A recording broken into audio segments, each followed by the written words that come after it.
They can. Peer pressure. I mean stage. I'm doing a tweet. No. Uh, so for anyone who doesn't regularly show up, yes, this is how we always start things with me saying words until eventually something makes sense. Um, okay, I'll finish my tweet in a moment. It doesn't matter. You're already here. It's just inviting other people to come and watch us. And you know, you're here, they're not. So therefore, you're more important, and I care about you. Yes, specifically you, Kevin. We love you.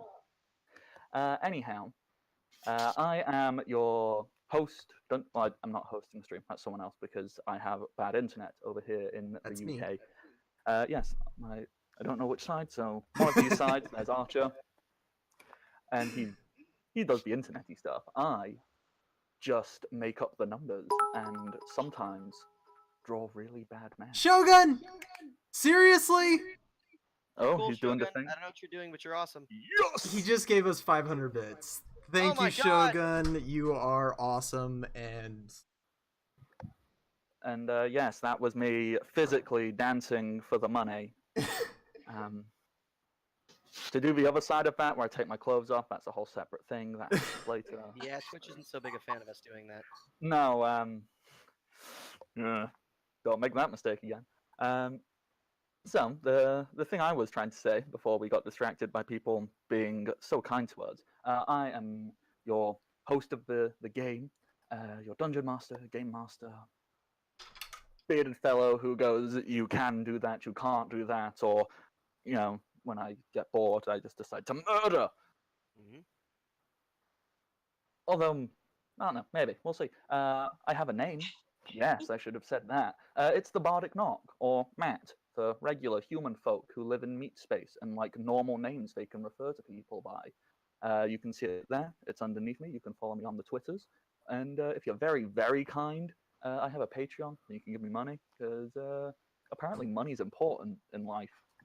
Who knew? So, yeah, you're here. Thank you for being here on Welcome to the Party. It's a lovely place. We happily invite all of you to come and join us more often, in the Discord, which you can find down below. You can find them on Twitter at WelcomePartyRPG. You can find them on Twitch if you're catching up on YouTube at twitch.tv/WelcomePartyRPG. And yeah, a YouTube as well. I don't know the link because it's a bunch of numbers and letters. Although if you go and join them and subscribe, when they get to 100 subscribers, they can get a personal link. So go do that. Poo poo pew. I think I have other words, but we'll do them in a minute. Until then, would somebody else like to say words? Preferably ones which involve like your name, your character, and I don't know how many dogs you pet today. So let's throw it over in a random direction. Rebecca.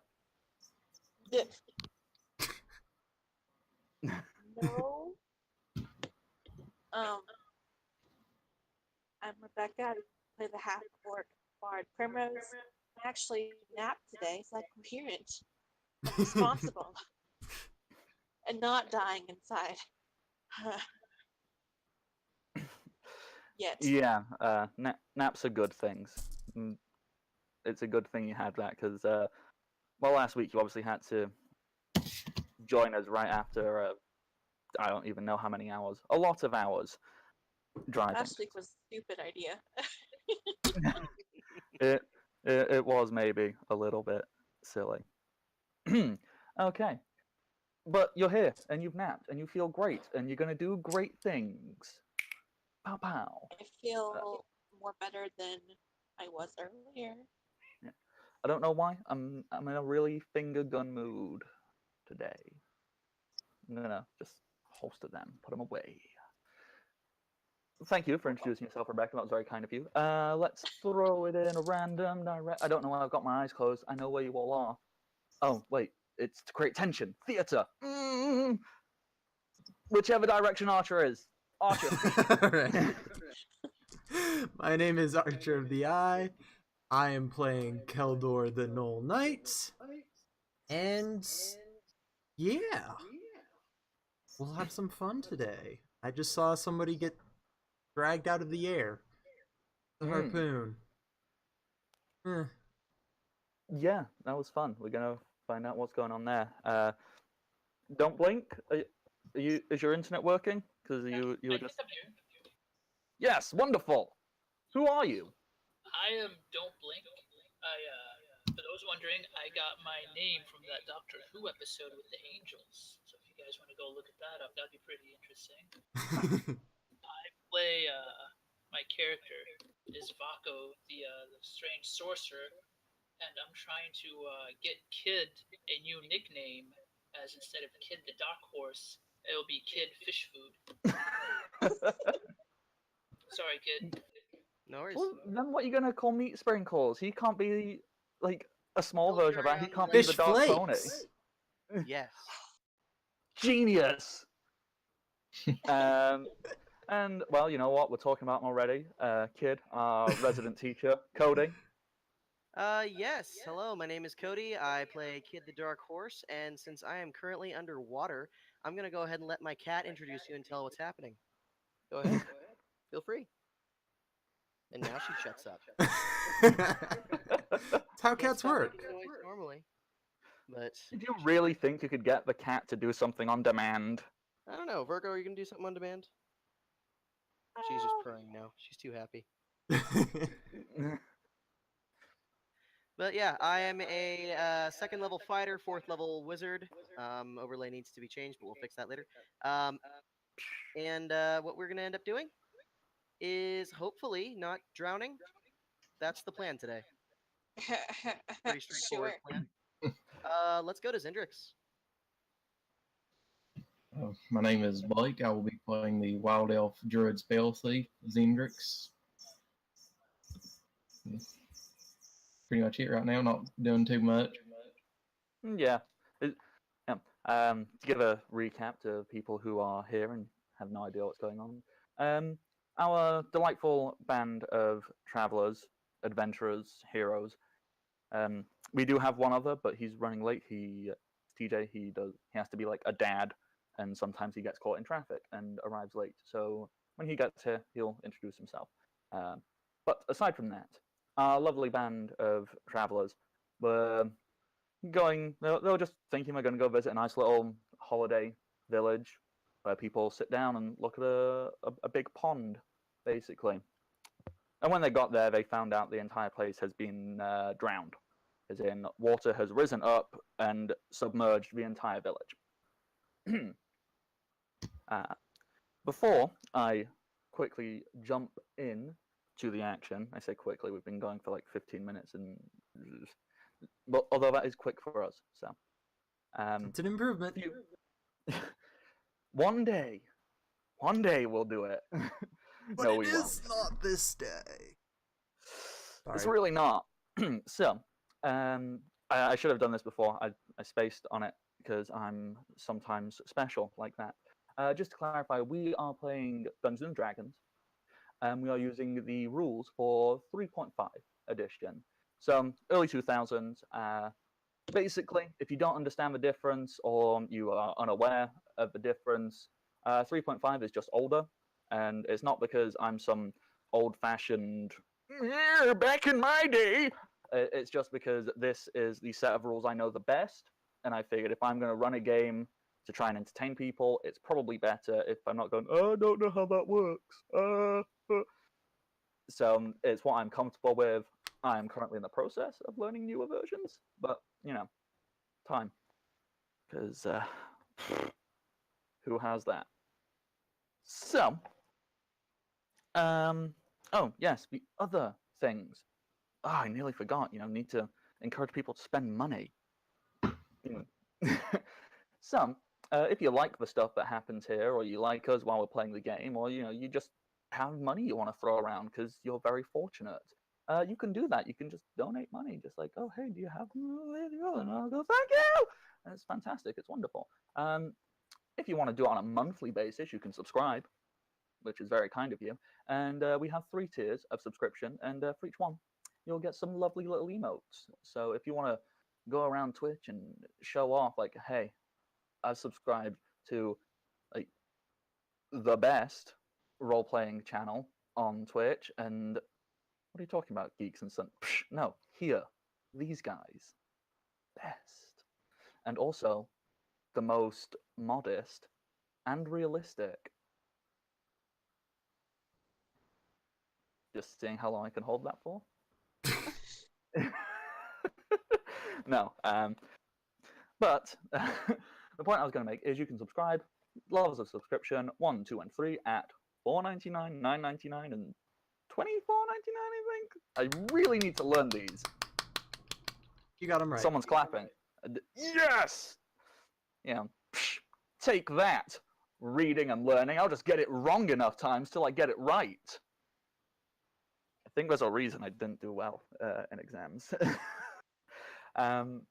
So yes, and for these different levels, for tier 1, you can, as you can see in the chat already, you can get some amazing WTTP D20s to just throw around everywhere. You like pink and purple in polyhedral shapes, although it's 2-dimensional, so I don't know. It looks like it could be 3-dimensional. You want to go, hey, I support these guys. They're amazing. There you go. If you want to show your love of mimics, for tier 2, you can get the Michael the Mimic emote. So you just want to like show people like, oh, hey, I've got a nice treasure chest for you. Although, you know, Michael's actually a tamed mimic. He's very kind. He'll actually hold things for you nicely, and he'll let you pet him. Michael's the best. And then for tier 3, you can get some crits on the rocks. So every week I'm seeing how bad of a description I can do of this. It's a container with dice inside of it, which are on the highest possible number, indicating that you critically succeeded. Then there's alcoholic, or maybe not alcoholic if you're not into that, but there is a form of liquid that rests underneath them, creating the illusion that the dice are acting like ice cubes, or in the business of serving alcohol to people, on the rocks. Yeah. So, fun fact, did you know they used to use cold rocks in place of ice, which is where they came up with that term? It probably tasted like dirt. Yeah, but it also wouldn't water down your booze, so hey. Although I personally kind of, especially if I'm drinking like whiskey, yeah, I want a bit of water in there. It's just nice. This makes it more refreshing. So... Oh, before we begin, Mr. DM, our Bardic Knock, the best of us all, you have received a crit from our awesome watcher, Shogun. Ah, yes, I saw that. Mm. Now he has 2. Now he has 2. And you've already used 2 on me, so... Well, I'm watching Well, you. You're right. You shouldn't be the one at the front taking all the crits. I'll use it somewhere else. I'm the freaking knight! What else am I supposed to do? Let the fighter wizard handle stuff. All right.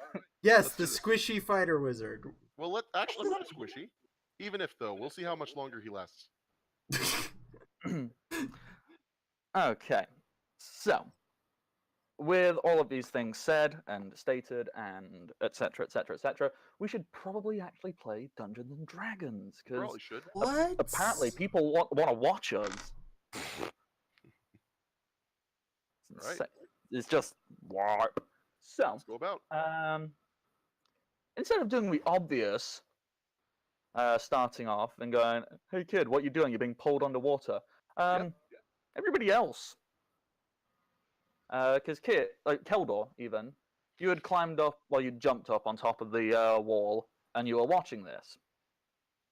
What is your immediate reaction to the kid Wow. flying around? You know, I'm sure someone in the background you can hear. Just to make sure before I make a reference nobody else gets. You guys know what the snowman is, right? Like that. Are you? Can't say I've heard Okay, of it. it's a children's book, and it's a very, very famous British children's book. I know It's that. been made in, yeah, it's been made into. There must be like 3 or 4 of them now. Animated specials that come on every Christmas, and basically, a little boy makes a snowman, and it comes to life.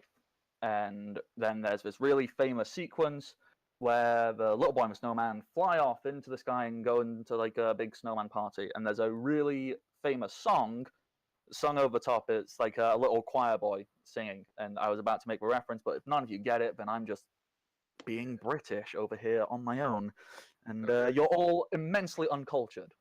Hmm. No, I joke. You're fine. I forget that the world doesn't know the stupid things that we do in our country. Well, let's keep it that way. Yeah. Okay. So, Keldor,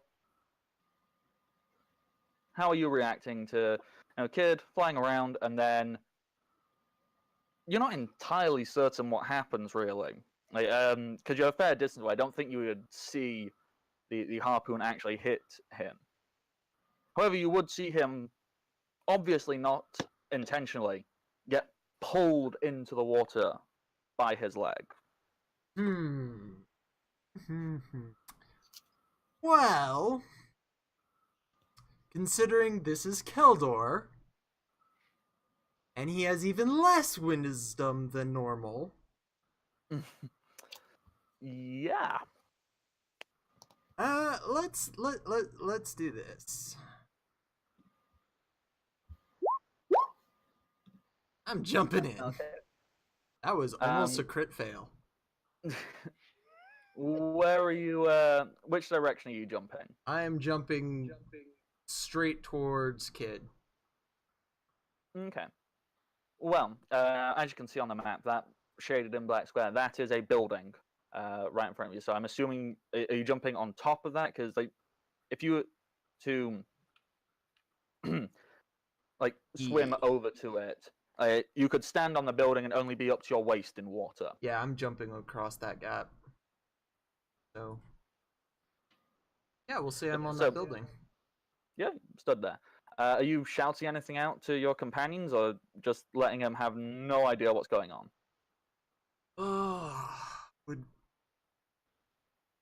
Let's go for the rolls. Would he have presence of mind? Oh boy. He does not. And he's just running to the edge here and seeing what he can see. Oh, okay. I'll let you do some rolls in a moment. Other people, so Varco and Primrose, you have just watched Kid fly off, and then you watch Keldor climb up a wall, and he's just jumped off into it. How are you reacting? What are you doing? So who wants to go get some snow cones?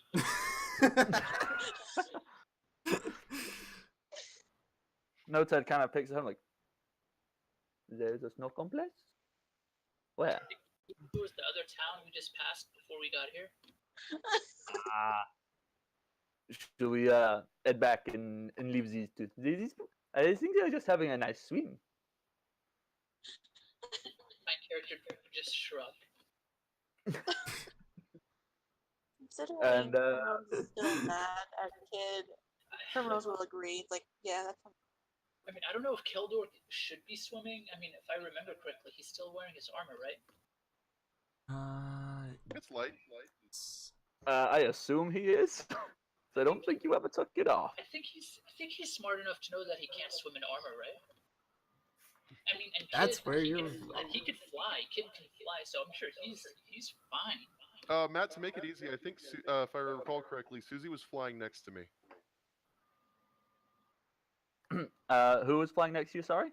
Oh, not Susie. Sugar. I was about to say, who's familiars. Susie? I have too many bat familiars. I was just confused. Like, did I make up an NPC?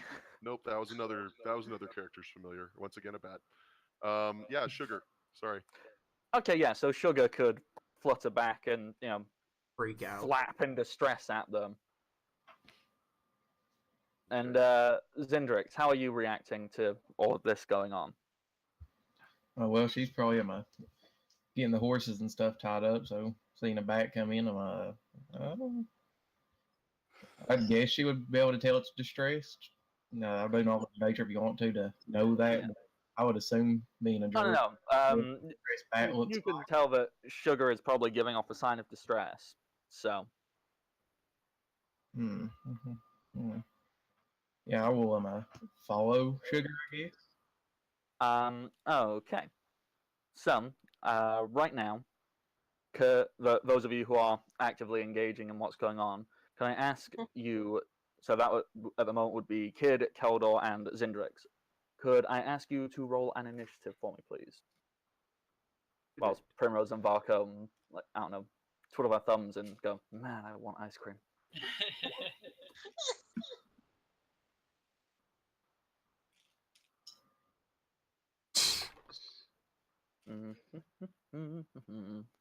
Okay, so let me just open up that. Should I have my initiative roll too, since I'm technically involved? Yes, didn't I say Kid? Or did I have you did. Here we go. Yeah, must have been mumbling to myself. Diddly diddly diddly diddly da ba ba ba bum bum bum. Where is the initiative? There. That slam was a lot more dramatic than I expected.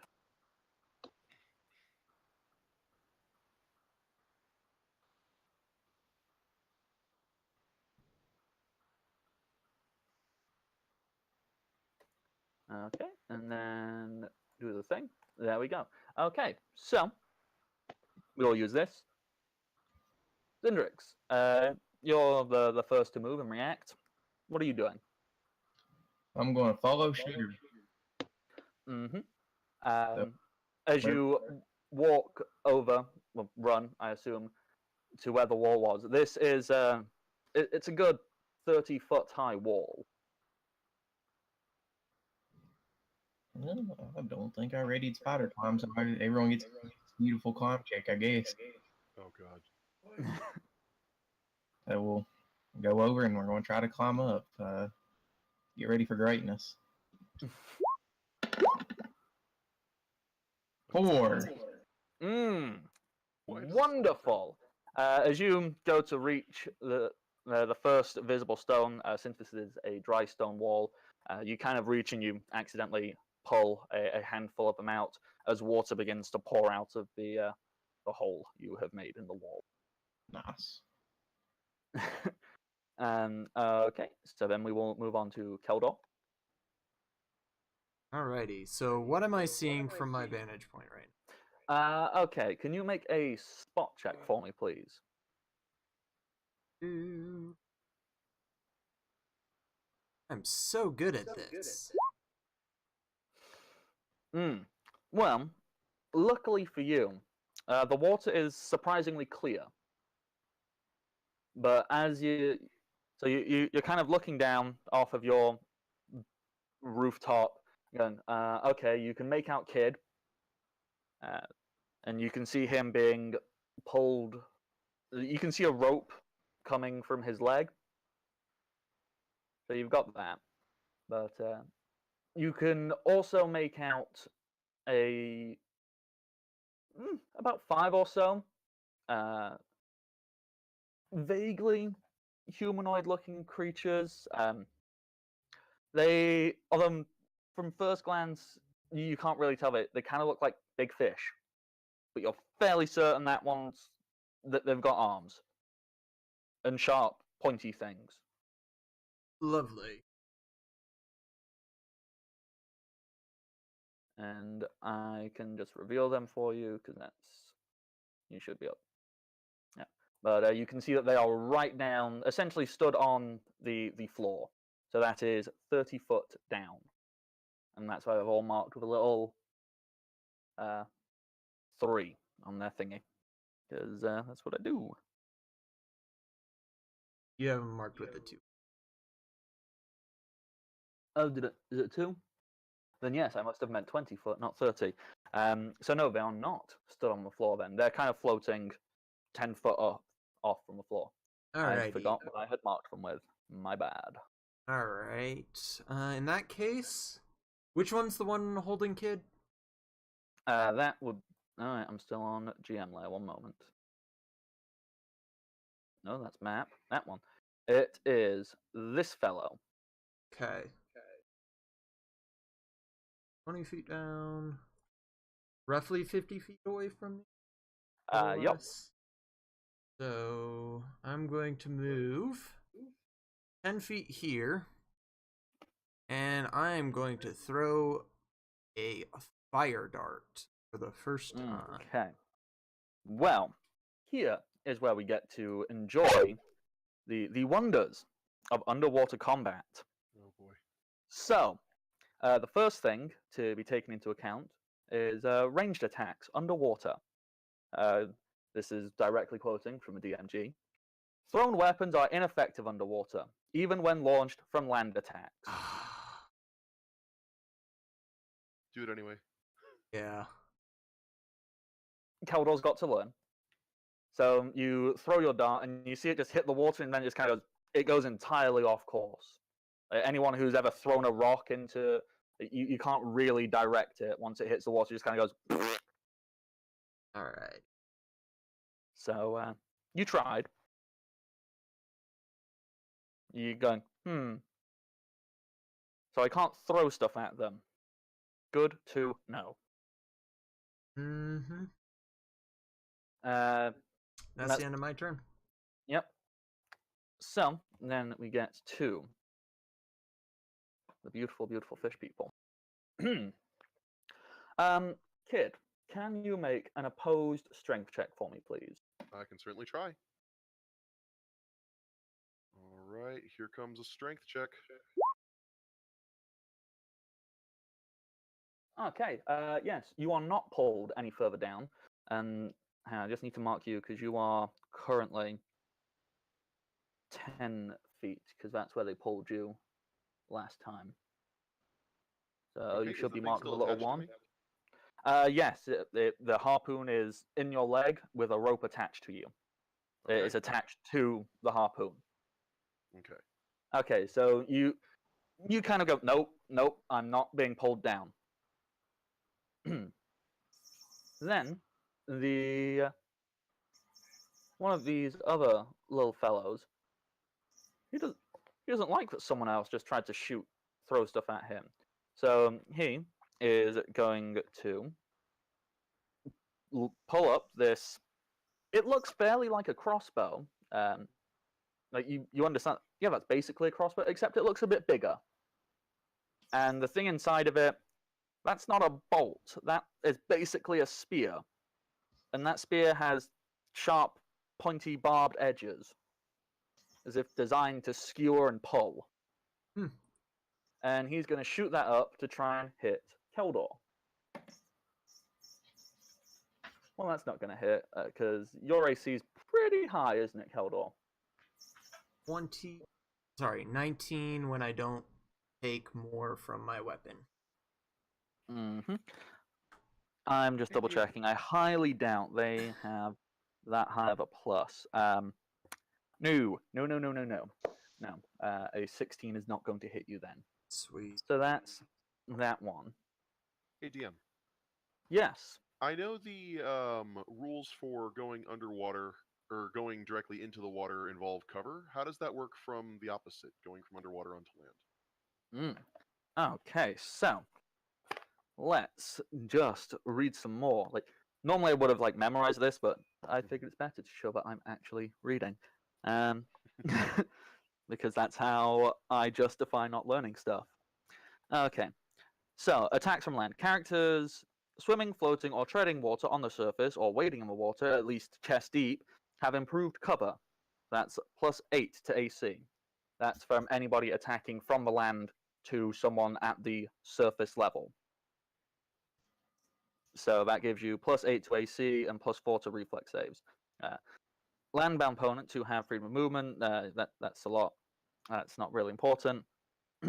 A completely submerged creature has total cover against opponents on land, unless those opponents have freedom of movement. So yeah, they're underwater. They have total cover. So that's that. Where does it have rules for firing up from the water?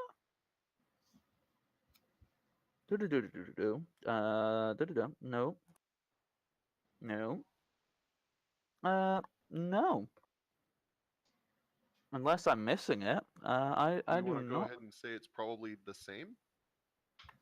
Because the water is basically being the only barrier to all of this? I mean, This is the What? other thing about 3.5 that everybody learns is that sometimes you just come across rules you never expect to learn. Oh yeah, exactly. So I'm just looking. Do-do-do-do-do.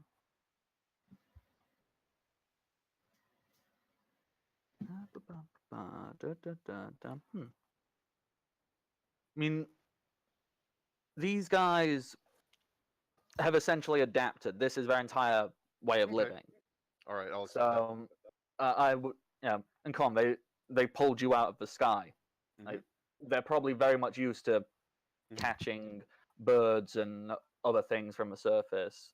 And it's why I've given them these specific weapons, because if they were just firing arrows, like regular ranged weapon underwater, take -2 for every additional 5 feet of water they have to travel through. If these were just normal schlubs, if this was, say, you trying to fire at someone out of the water, yes, because you're not trained in that, that's not what you have evolved to do, that is not your lifestyle. I'm going to justify this is the only thing these people know how to do. Okay, I will accept that as an answer. Okay, so then these two, one's gonna swim over to the other, and they're gonna reach out, and they're gonna hold hands. Oh, Oh yeah, it's super super cute. Then what they do is they're holding hands, and they're kind of stretched out a little, and then together they both point upwards towards Keldor. Because as far as they're concerned, Kid isn't really a threat at this point. They've already got you. And, Keldor, can you please make me a reflex save? Alrighty.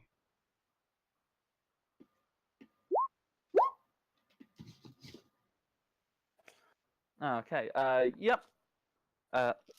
As they point, a bolt of lightning comes out from their fingers. It seems to be generated when the two of them are together. And you are going to take 2 damage from it. Ouch. It's oh not no, I much, got but it's slightly something. shocked. Yeah, you got a little. You got a little. Ah! I got like static electricity. Exactly. Okay, and the final one, he doesn't like that Kid is resisting, so he's gonna take a shot. That's certainly not gonna hit because Kid, what's your AC? 13. Oh yeah, he rolled a 4 on the die. He's not hitting anything. So Kid, what are you doing? Okay. The first question I'd like to ask is, since Keldor threw the dart, which is traveling directly towards this guy, about how close is it in the water to me?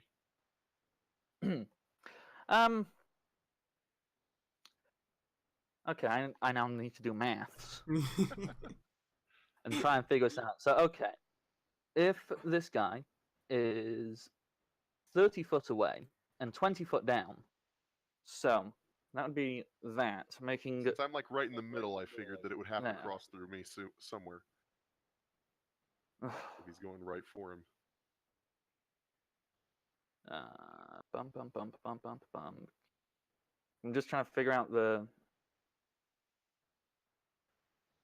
I don't have a pencil to sit down and do the maths, but so I'm just trying to assume. Okay, so if Keldor was throwing and he's having to come down at, assuming just slightly less than a 45-degree angle, or slightly, yeah. And he's there. I think he'd be aiming for about here. And so yes, it would be floating close enough by to you. Yes. Okay. I would like to reach out and grab it. Yep, you can do that. It's close enough by. Okay. and putting the handle of it between my teeth, I'm going to begin pulling myself down the rope towards this thing. Oh, okay. Um. We has a person. Has TJ arrived? I think Maybe. so. Although this is how he speaks now. Is it 1 for yes and 2 for no? That will be my intimidation check to try and be as badass as possible. Okay, let's get. TJ's.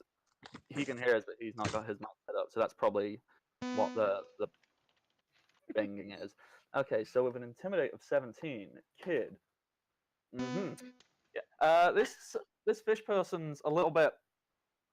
You can see there's some definite like, oh, he's gonna fight back. And can you make a swim check for me? There is going to be an inherent bonus to this because you're using the rope to pull yourself closer. I can certainly try. Mm-hmm. Here comes the swim check. Oh, definitely. As it happens, Kid is decent at swimming. So, let me just double check how movement works. You do not have a swim speed, and you do not have freedom of movement. You have made a successful swim check, so you can move half of your movement speed underwater. All right, cool. That's 15 feet. And yeah, you're already 10 foot down. Okay, so if he's another 10 foot down from you and only. What am I even doing? No, I don't want to do that. Shh. And only like 10 foot away. Okay, you're not quite. Although that, yes, that would actually get you there. Because if he's another 10 foot down and 10 foot away, so direct 15 foot, yeah, you can get right up into his grill. You can get right up in his face. Okay. Let's see. Is it possible for me to spit out the dart and attempt to disarm him? I just need to double check if half movement is a full round action or not. One moment. Yes, half movement as a full round action. Got it. Okay, then that'll be a next turn thing. Okay, yeah, I was just quickly double checking. And that would bring us back round to Zendrix. Oh, well, we're going to give it the old 1-2 try again on the climb. Okay, give it a shot, please.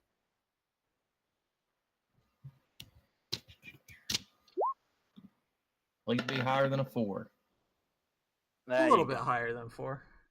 Thankfully, with this being a dry stone wall, it is really quite easy to scramble up it. So you really only needed like a 5. It's just a shame you rolled lower.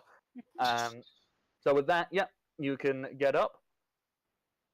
You are stood on top of this wall. You are seeing Keldor, who's kind of, I'm assuming maybe he's still got a dart in hand, like he's trying to throw stuff down, and no sign of Kid. Yeah, I'm going to shout over Keldor. Where's Kid? I'm just going to point down at the water. Why'd he jump in the water? He didn't jump. He got dragged. Okay, and now I'm going to shout down to whoever's listening in the rest of the party that Kid got pulled into the water by something. So, Varco, Primrose, you have now been informed that something has attacked your friend. You still interested in snow cones? Yes. I mean, are we friends? Are we though? He interrupted Friends? you having sex once. I think you Exists. can get over it. It was a pretty bad interruption. I don't know. Think about it. It's a long time to hold a grudge because you still got your happy ending.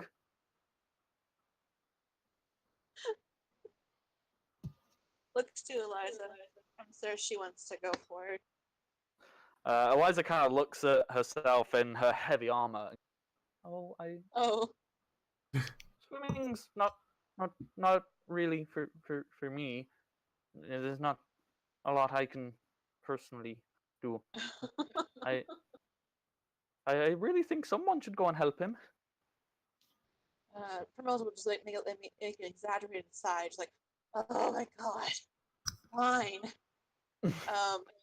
But before Primrose goes towards whatever's happening over there, Primrose will give her a kiss and be like, if I don't come back, sorry. I'm sure you will, dear. You'll be great. So do you I'm wanna old and can't swim. throw me out an initiative as well then, please, Primrose, if you're joining in? To actually help Primrose out, can I just cast Fly on her if she can't swim? Yeah. Ooh. I'll just do so. I'm old and can't fly. Oh Yes, boy, you let's see can. this. And I touch Primrose's shoulder and cast a spell to allow her to fly. Okay. Flying Hop Primrose. automatically. Yeah. Oh.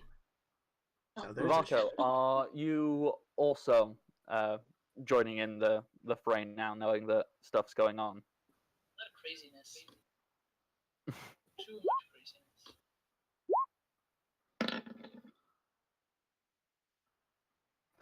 Okay, there we go. I'll just hit that. So next up, it is Varko. You've just cast Fly on Primrose, allowing that as an additional action because I'm nice. Ooh, appreciate that.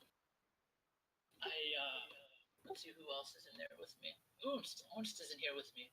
Let's see how many more casts of flight do I have. You want Uns to come and help you out? Oonst to go fly and help them out because Oonst the muscle. I'm just the person who casts fly on everyone. I know my limitations. Would have cast flight on Keldor, but he kind of jumped out before I got a chance. Yeah, I'll go ahead and I'll cast fly on Oonst as well. So that's 3 Okay. flies today. So I have 1 more fly left.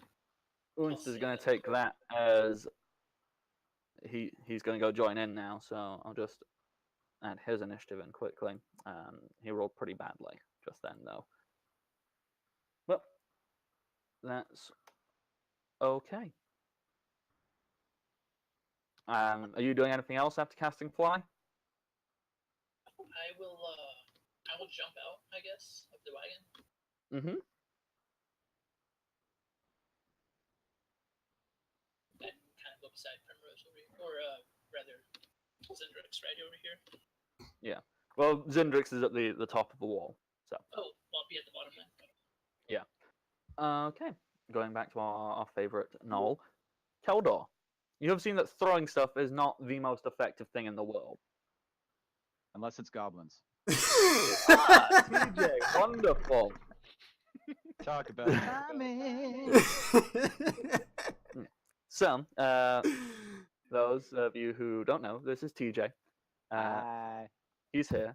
TJ, could you quickly introduce Yay! yourself? I'm me. I'm TJ. I'm in the room. I'm here. You're hearing my lovely dulcet tones, as we've discussed before. That's all I want to take up. Let's get back to the game. Who do you play, TJ? Oh, fine. I play Flick the Halfling Rogue. Jeez. Mr. Know-It-All. Although, I'll quickly ask you, Flick, because you weren't here to react. Everybody has just learnt that Kid has been dragged under the water by some nefarious forces. Keldor already ran off and is trying to deal with things. Zindrix also headed up to see what's going on. Varko and Primrose have just learned that this is going on. And they've gone, yeah, fine, we'll go and help. How's As you Flick do. reacting? So just learned as in we didn't see it happen. Someone came up and told us that it happened, or Yes. Zindrix just told you what happened, yes. okay. Well, how long can he hold his breath? Like, isn't there kind of a ticking clock on this? Like, shouldn't we go? Keldor, if you want to describe what you've noticed Kid doing underwater. He's kind of going after them himself, so probably need the help down here. All right. Yeah, so Flick's already, like, as he's saying this, he's, like, walking in the direction, like, about to burst into a run, like, shouldn't we get, like, come on? Like, let's go, like, hurry up, like... Okay. You haven't made it into Roll20 yet, have you? So I'll just quickly Nope. throw an initiative on Flick. As soon as I Thank find you. Flick. Where's Flick? And Flick as is I'm on the making my card. way towards the water, or wherever they indicated Kid went down, I am busting out the troll gut rope. Ooh, all right. Seems like the perfect opportunity. Its activation word is bleh. Okay, we'll say that you told me that. I don't think he needs to. You'll just say it the moment you smell it. Oh, there it goes. Yeah, you know, who would have guessed that's also my safe word? Okay, perfect. So I'll just say that you headed on over to the wall surrounding this area, and you're probably going to start climbing it next round. Okay, wonderful. Works for me. So, going back to what we were originally doing, Keldor, you learned that throwing stuff isn't effective into the water. Nope. What would you like to do instead? I'm jumping in. Fully armored. Yep. Genius! He'll be weighted down. And I'm going for the closest one, which would be this guy here. Make a swim check. Please do. Guess what? I have enough swim to be positive even with full armor. Jesus. How much swim did you put in? All the swim? Only Oh, 5. he likes swimming. It's also the fact that I have +5 from strength, so that kind of helps Only a little 5 bit. of the swimming. Yeah. Okay. That's So that is a successful swim check. So you may move half your total speed as a full round action. Okay, so that would be 20 feet. So I'm above this guy. So you're just swimming on top of the surface. You're not like Actually, heading down. No, I could swim like 20 feet, in this direction. So I can probably, yeah, I can get in range for a strike.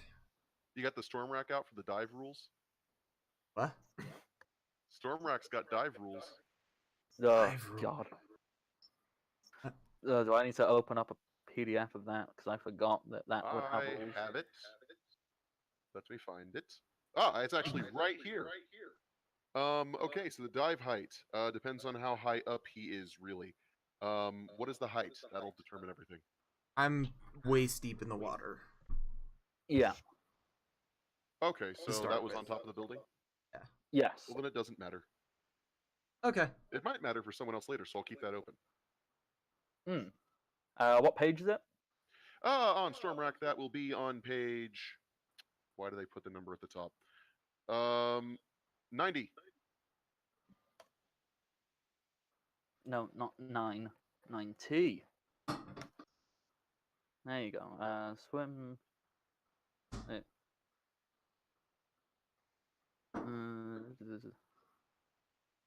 Oh, it's right there in front of me. I go, where am I looking? Yeah, cool. I will have a look at that soon. Okay, fish people. They don't like what's going on here. This guy doesn't like that someone's decided to come and join in. You hear them kind of begin talking to each other in this language you have no concept of comprehending. It just sounds like a bunch of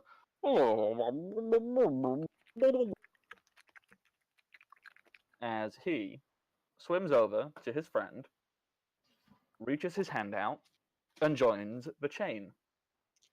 So there's now 3 of them, all nicely holding hands. How pretty. And now, Keldor, can you make a reflex save for me, please? And bear in mind, right, let me just check what the reduction is for reflex saves underwater.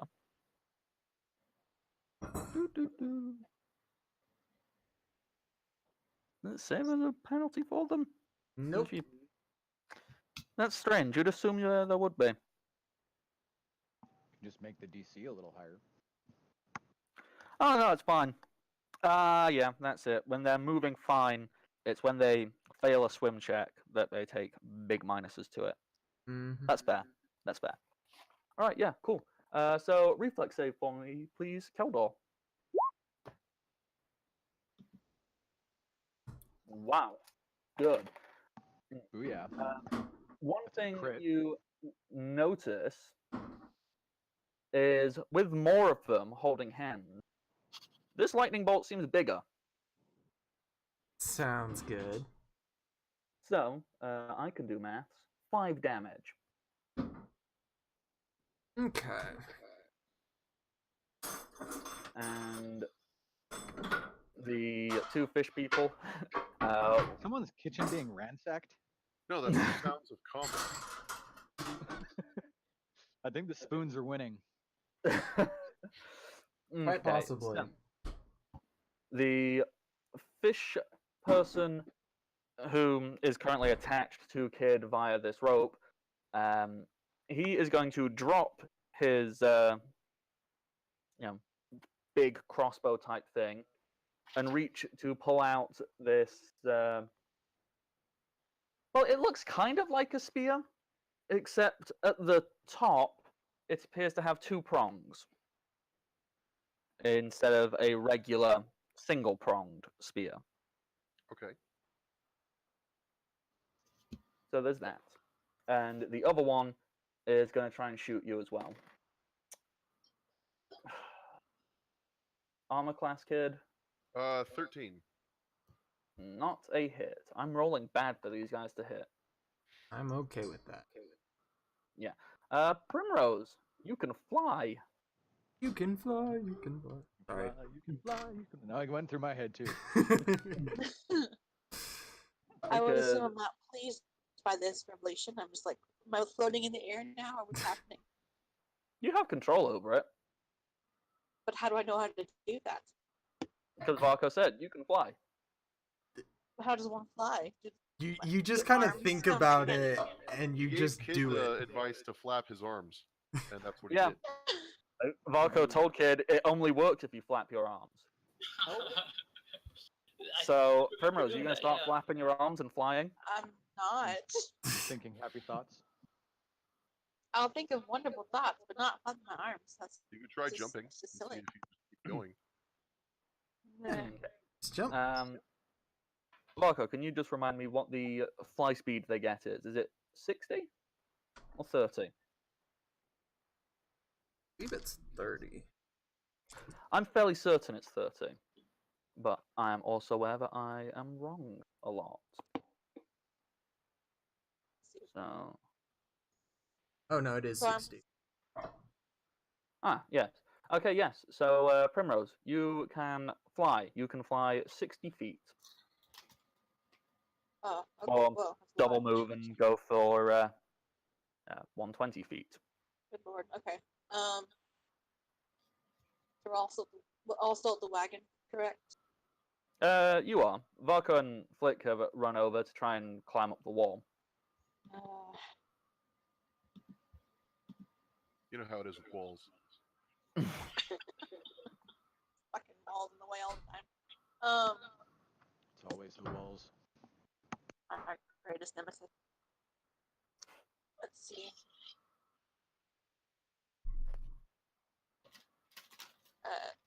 Toodaloo, darling, and then I guess flies into the air. Descend. Whoosh. Okay. So to get to the surface level of the water, you need to go 30 feet up, because that's how high the wall is. All right. So if I you, guess. so that's going to take up 30 feet of your flying movement speed. I guess the most You- logical most logical thing to do would be to land on top of the wall, and, like surface whatnot. Yeah. Let's see. Oh. Oop, If you go oh, and just oh well. fly yourself over to the top of the wall, you can see that. Well, yeah. If you position yourself just right, you can see that Keldor has started swimming down, and you can see some splashes and ripples in the water from where Kid is. But you can't see what they're fighting. New ruler now. 'Cause-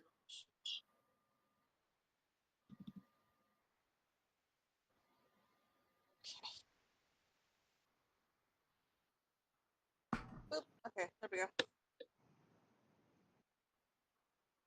Do, do, do, do, do, Um, do, do. let's see. Not near anybody, so Because we're waiting for you. Yeah. And you doing anything else? I'm thinking. I'm thinking. It's okay, you Think take fun. all That's a the start. time you need. Thinking is usually the best first start of any plan. Okay, that's a lie. I'm going to tell you that much. This party it is. There's not much I can do at this current time, so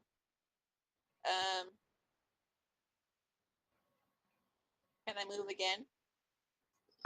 Yeah, you have up to 120 feet of movement. And Oh, okay. you've used how much to get up there? Only 30? 30 and then like 15. So you've still got a lot. 75 feet. Exactly.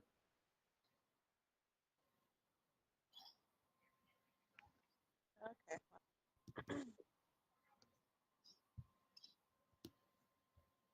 I could land right here, precariously on the edge.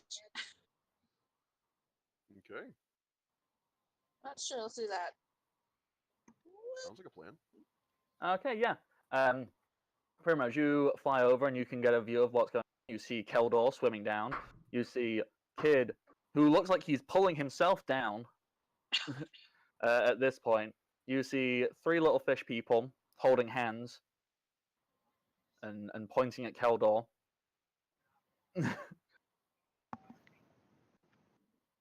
And So is this that- lightning bolt thing like what?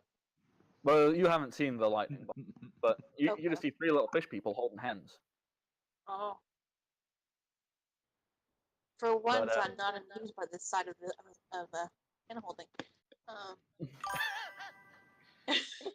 For once in my long Lovely. life, I cannot be swayed by the holding of a hand. Exactly. Bones, thanks for the follow. oh, we got a You're awesome, whoever followed. Yeah, Bones 78. Bones. Bones is Ed.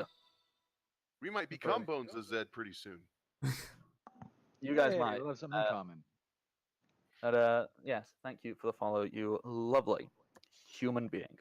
Sorry for assuming you're a human being. You might be a dog in a trench coat or an alien. I raw. You're a Alien beautiful dog. whatever you are. So thank you.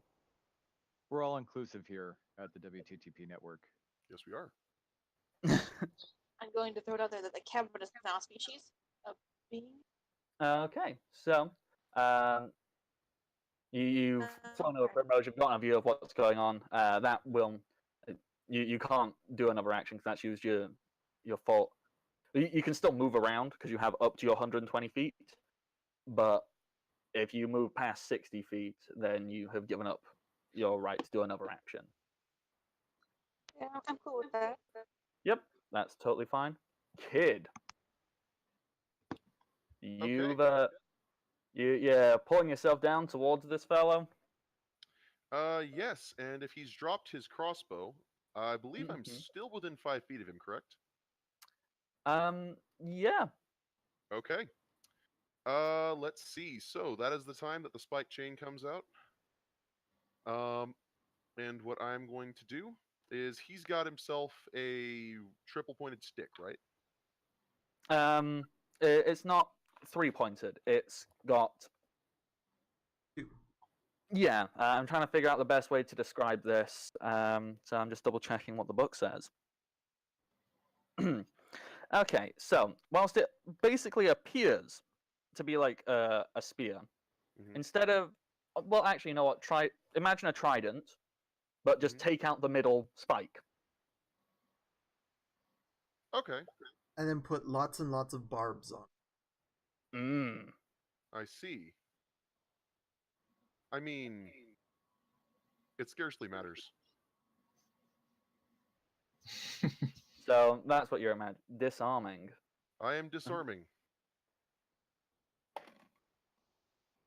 Is he They gonna may make they may make a depose disarm check to work with it. They get a +4 if it's a two-handed weapon. +4. I believe we're the same size. Yes, I'm just double checking if this thing gives him a bonus on that. I don't think it does. Um, His bonus would just cancel out my bonus. yeah.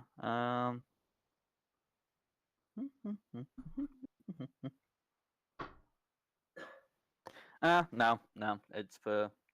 It's for grappling. It's not for disarming. It's just for like pinning people with. Okay, yeah. Yeah. You throw out your chain. You wrap it around. Yes, you do manage to disarm this fellow. Alrighty. That is while still holding the dart in my teeth, looking as badass as possible. My fucking long hair just cascading in the water around me. Looking Oh yeah, like you're a going. terrifying thing. You're one eye patch away from being like the cliched pirate with like a dagger in your teeth, going, "Yeah, I'm gonna get you." Except for way This more is the badass. first- Oh yeah, It's the first time you've washed your hair in a while, I think. probably.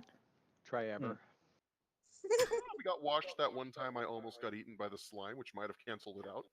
You guys had a whole session in a bathhouse. Yeah, That's he didn't also wash true. it then, which was really weird.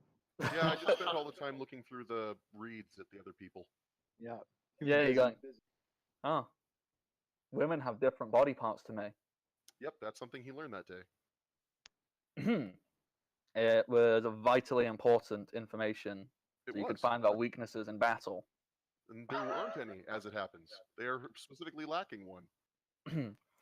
Okay, so Unst, who has been granted the ability to fly by oh so wise sorcerer Varka, Unst is he's gonna pull himself out of the wagon, fly himself up 30 feet.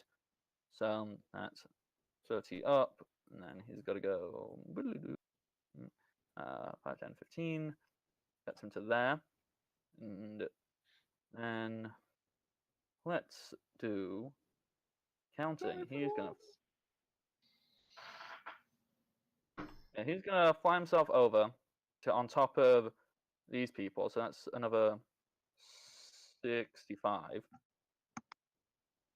Because Unst is clever like this. Being a solid 65 feet, so that's 65. And he's gonna fly himself up 60 feet. Unst has really stupid plans. Hey, we all do. And that brings us round to Zindrix. Hendrix is going to step out and wild shape into a shark. Mm-hmm. And Shark, medium or large creatures? no, I can only do medium. Oh, yeah, that's fine. So, yeah, Zindrix, you're just watching all these idiots, and you're going, why are none of you just being a fish? Blub, blub, blub, blub. Then I'm going to take the rest of my swim speed and move out. Okay, wonderful. You're going and joining the fray. And Sharkbot, roll out. the only sensible member of the party. You gotta fight a fish, you're gonna have to be a fish. Right? What? Why didn't I think of that? You're just not smart enough, obviously. So, Flick stands there for a second, and he closes his eyes and balls his fists up, and he goes. He looks on his back. No dorsal fin. Okay. So dang it. after that, he pulls out, as I said, pulls out the troll gut rope, and I guess he smells it. He goes blah, and then It extends 500 feet. oh god, no. So he's now like a cartoon wrapped in a pile of rope, troll gut rope. eyes peeking out between two of the coils. And then he like whips it, and it goes to an appropriate length. And he's like, "Okay, let's see what this thing can do." And he points it up towards the top of the wall, and he tries to get it to like grab onto something so that he can pull on it. Oh yeah, this Thank- rope will just cling over the other side of the wall. You can get up this, no problem. Awesome. So he goes to put his feet on the wall, and as he's about to walk up, he's like, and then he shakes the rope again and tries to get it to pull him up like it's like a grappling hook. Can the rope do that? It can. As It happens. can. It's Yeah. a rope, smelly and made of troll guts. So, Flick, as you put your foot on the wall, you have a genius moment. The rope just retracts in, and you get pulled up on top of the wall. Yes. All right, baby, it's all underwater. Oh. Yeah, you peer over the top, and you see that this entire village is underwater. All right, so is it like roofs sticking out of the water? Like how high? When Keldor stood on that first building in front of you, he was waist deep. Okay, standing on the roof, and it was waist deep. Yes. Okay, gotcha. So you can't stand anywhere. yeah, can I see the bottom down, like the ground at like the bottom of these houses?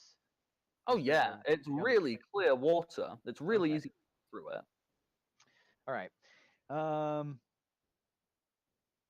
Okay, so I'm going to coil my new hook shot back in.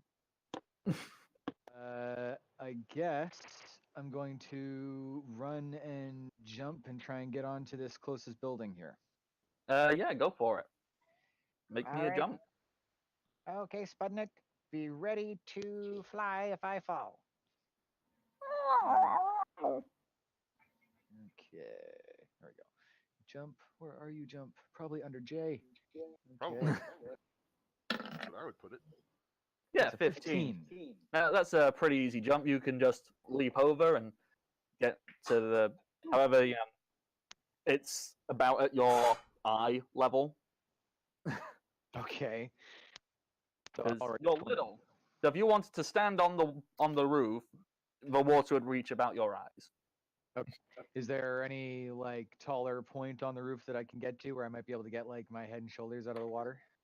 Yeah, you know what? There's a chimney. You can go and prop yourself up on top of a chimney to Alright, get so- your shoulders Okay. above the water. So I'm gonna climb up onto the chimney there, and this has got to be approaching the end of what I'm able to do in this turn. So I'm just going to ready a dagger and I'm gonna have like the troll gut rope in one hand, and I'm gonna have one of my magic daggers in my other hand.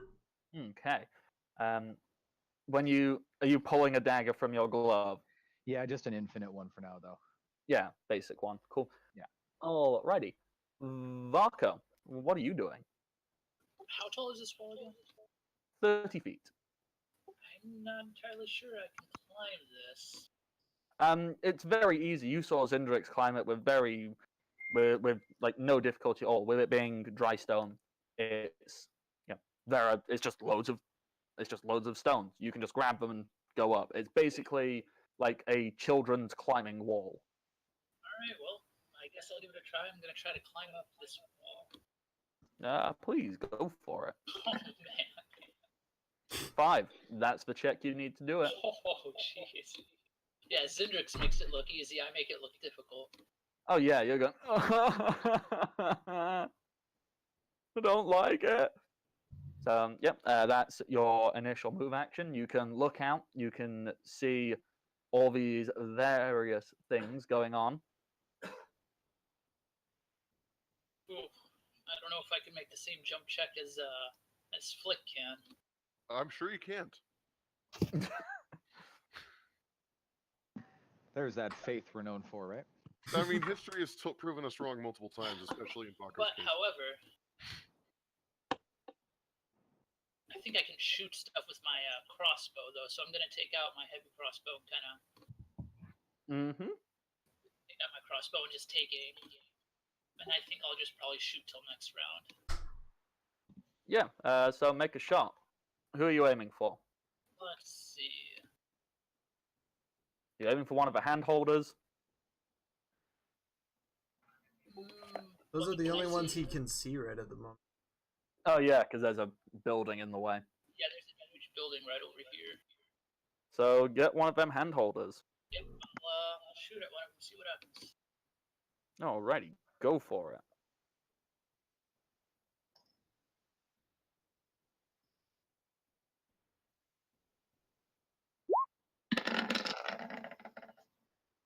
Mm.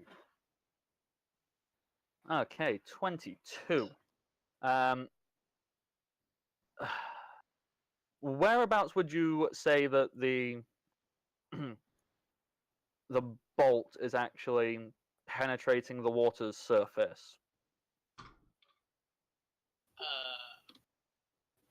Can you rephrase that question? Because obviously you're kind of aiming, and you've got to. Okay. Where do you reckon it time. actually hits the surface of the water? They are 20 feet under the water and 75 feet away, and he's about 6 feet above, which means about probably a quarter of the way there. So About say there. Well, I don't think that would work. Okay, so Well, I applying didn't think, underwater I didn't rules. think that they were all the way underwater, though. Oh yeah, they are 20 feet underwater. That's what the little 2 is And Ooms marked for. decided to go all the way down there? No, he's Unst above went them. up. 60 feet up. Okay. he is right above them, flying in the air. Mm-hmm. Ooh, okay. If I would have known that they would have been that much underwater, no, I would not have shot it. I guess I would have just held my action. Oh yeah, that's fine. that We be can okay? retcon that. I should have made Yes, sure sorry to about explain that. better. Oh no, it's fine. We all make mistakes. So you're holding action, Keldor. You're still swimming. Yep, and Keldor's annoyed that all these people just swam away from him. So he's going to use his new, and the fact that his freaking throwing weapons aren't working, which he His like special new things. he's just really irritated, so he's going to shoot them with missiles on the guy in the middle. That fellow, or are you going for the This guy. handhold? Handholders. Okay, so 2 missiles go out for 4 and then 3 damage. Nice. He doesn't look so happy with that. In fact, he kind of like shakes his head and goes. Keldor just flips him off. Are you then gonna swim and get a little bit closer still? Yep, let's make that swim check. Please do.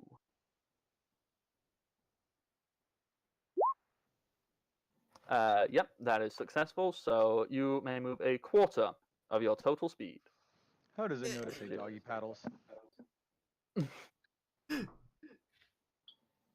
Okay. Just a happy coincidence.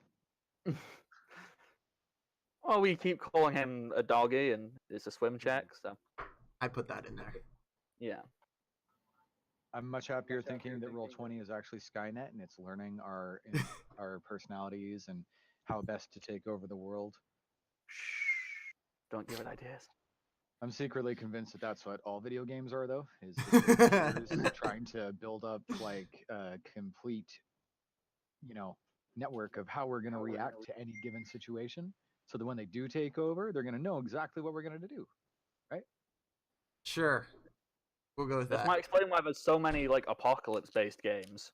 Yeah. No, that's exactly the reason. There's no other reason. None. Hold on, I got to take another take. Okay. That. Just grabbing that. Okay. Kid. The fish you so meanly like stripped of his weapon. He's gonna swim up to you.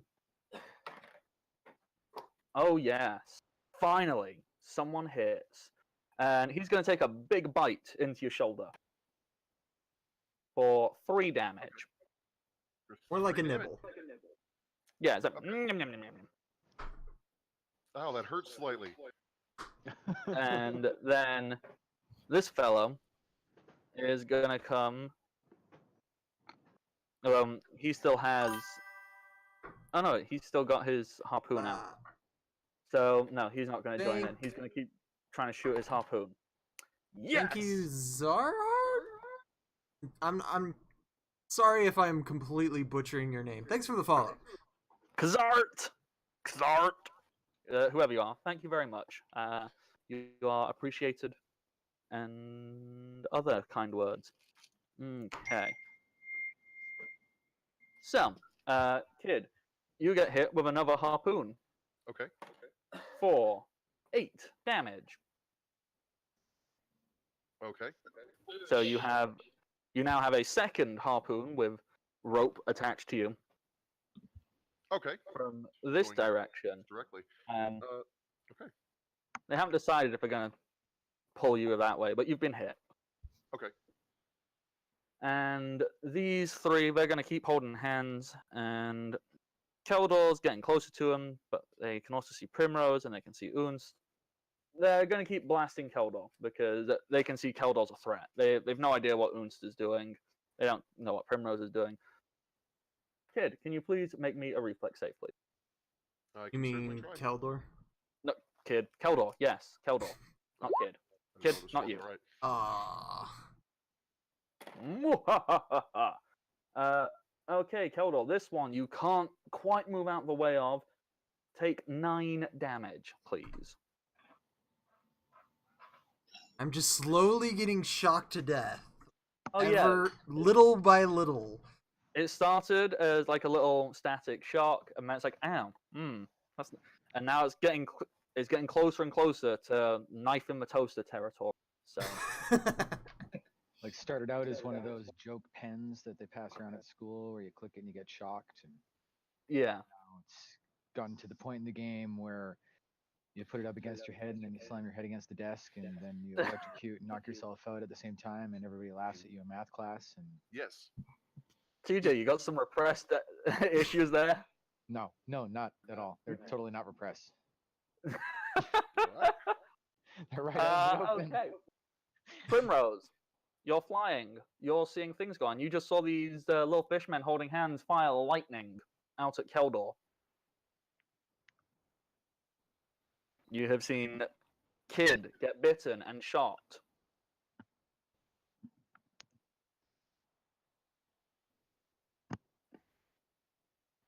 If you're talking, you are muted. Hello. There you go. So Okay, what would you like to do? I'm able to see Flick over yonder, correct? Yeah, you can see Flick. You see that he's gone and climbed himself up on top of the chimney. You see my face and shoulders sticking out of the water. That's about it. Sputnik Probably. up on top of my head like a hat. Oh yeah, Spudnik is curled up on top of your head going, meow. Yeah. Although bronze dragons do like water, so He's never been in water. He doesn't know he likes it. yeah. Oh. Primrose wants to chuckle, but also is like serious mode, so they won't. So I'll chuckle later. Primrose, moves over here. It's like, hey, Flick, shall we use our newly unlocked camaraderie to amp him up? Newly unlocked. Is that your inspire competence? Because that'd be great. I mean, it's newly unlocked, so yeah, sure. Okay. Let's count that as an inspire competence then. Yeah. Bardic music. Okay, so if you are in Spartans, I believe at this level you can give a +2 to an ability. A skill check, sorry. So what are you making Flick 2 better at doing? Oh, well, I meant like actually team up and stuff like that. But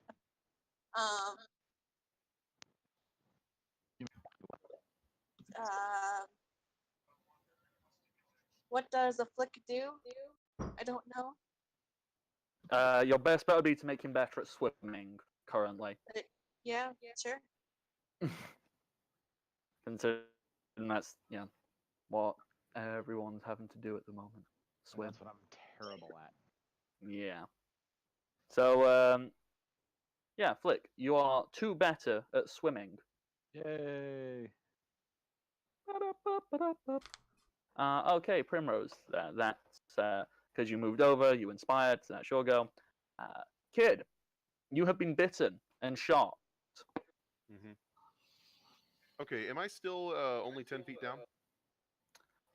You were going further down, weren't you? You were. What? Well, I'm trying to figure out angles here. Oh, okay. Yeah. You're 20 now because you were pulling yourself down. You spent 2 rounds doing that. Okay. All right. Well, with that, I would like to take the moment, and I'm going to spit the dart out. Mm-hmm. I'd like to grab it in my open hand, and I'd like to try and use it to sever the rope that I just got hit with. Yeah, the new one. Yep. You are going to take an attack opportunity because you are technically in combat at this point. Sure. Yep. So while you're doing that, the guy's going to try and bite you. He misses. You duck as you're cutting the rope. Yep, you cut that rope. No problem. Okay, and if I'm right along the ground and he's used his attack of opportunity, can I push off the ground to try and go up? The ground is still another 10 feet down. You're like Is it? submerged. Okay. Then in that case, I will try and swim directly upwards. Alrighty. Yeah. Swim up. Make a swim check. All right, here comes the swim check. Come on, kid, you're good at this. God damn it, kid. I just need to double check. I think that's not going to make it. I think going up does do something, but I'm not sure. I don't know. I'm still don't think that's good enough, but Let me just check. Non-flowing water, swim check, DC 10. You're 1 too low, unfortunately. So, for flavor text, not just you forgot how to swim all of a sudden. I'm going to say, cutting that and trying to pull up, this guy's bitten you. You're just not getting very far, and it kind of messes you up. So you are now technically off balance. okay, I'll take it. Which is the same as being flat-footed. Okay, my flat-footed AC is 10 then. Mm-hmm. Yep. Yeah, that's exactly it. So flailing about in the water, hard time fighting effectively, off-balance creature loses dex. Opponent, Drop me to 10, yada yada so yada mark yada. that. Yeah. Dub. Okay. Unst. Feeling that he is in the appropriate position. Unst has never flown before, but he's confident in his ability. He looks down, and he dives. He is making use of this dive to double as a charge when Plunging he attack. penetrates the water. So he's going to charge into them.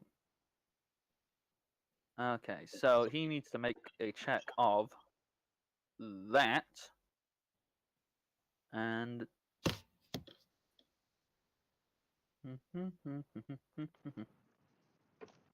okay. Unst. Oh, yeah. Yeah, Unst, he kind of goes up, pikes, and straight down as he penetrates the water, draws his sword, and charges straight down to try and impale the fellow in the middle. With all of Unst's pluses, then take into account because he's using a slashing weapon underwater because he's not that smart. That, is a minus, and that's that. Yeah, Unst hits. So the damage is that minus that, but plus that. So Unst deals. Yeah, seeing that, you notice that, okay, swinging a sword underwater is not super effective. It's kind of hard to swing something through water. So you can see that it was still a really good hit if it had been on land, it would have dealt more damage. But it's not the smartest way to go about fighting.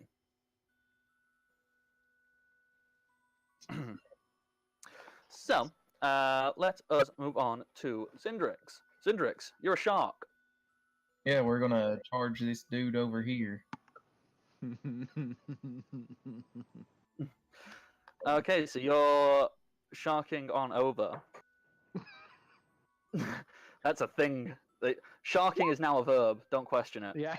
Wow. I was thinking only in D&D is sharking a verb. Good lord. Throw on the dice. I doubt a 8's gonna hit. Yeah, +2 to the, Unfortunately, no. charge, but yeah. You kind of swim. This is your first time as a shark. You're probably not totally used to it. You go, "Ah!" So unfortunately, you do miss. But We do feel the water in the general vicinity get warmer. yeah, I was just gonna roll, but this little fish person kind of goes because they certainly were not expecting sharks from anywhere. Flick, what would you like to do? Okay. Sorry, getting the hang of the headset. Oh, I fine. would like to. Oh yeah, chimney is where that little rectangle is. Yeah, let's say it's there. Okay, so I was up there at the end of the last turn, I guess. Mhm. So I can see everybody down in the water. Oh yeah, this water is really clear. Yeah, and you said they're about 20 feet down on like the floor of this.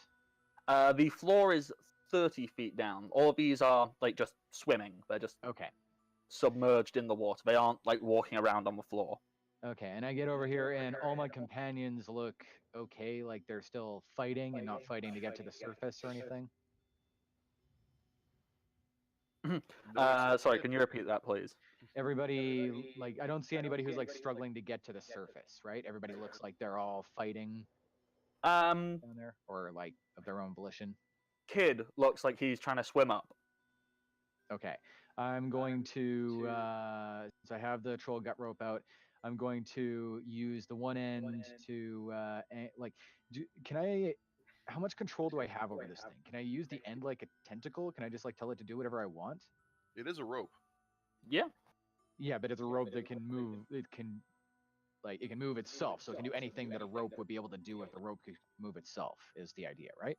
Potentially. And Yeah. extend, but that's all it can do, right? Okay. You can't say, "Hey, rope, sneak into that room, turn yourself into a noose, and kill the guard," because they'll go, "Oh." Damn, But- that's Not exactly where I intelligent. was going with that.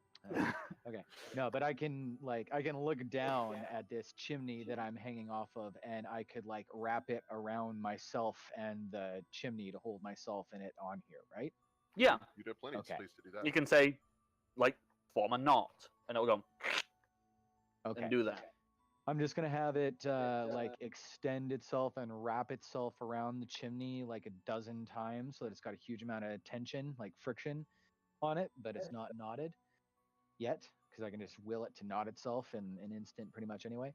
And I'm going to use the other end and like cast it out like a fishing line to Kid, and sink it down to him so that he can grab it if he wants to. That's happened once already, so that works. Yeah. And that'll be my turn, I suppose.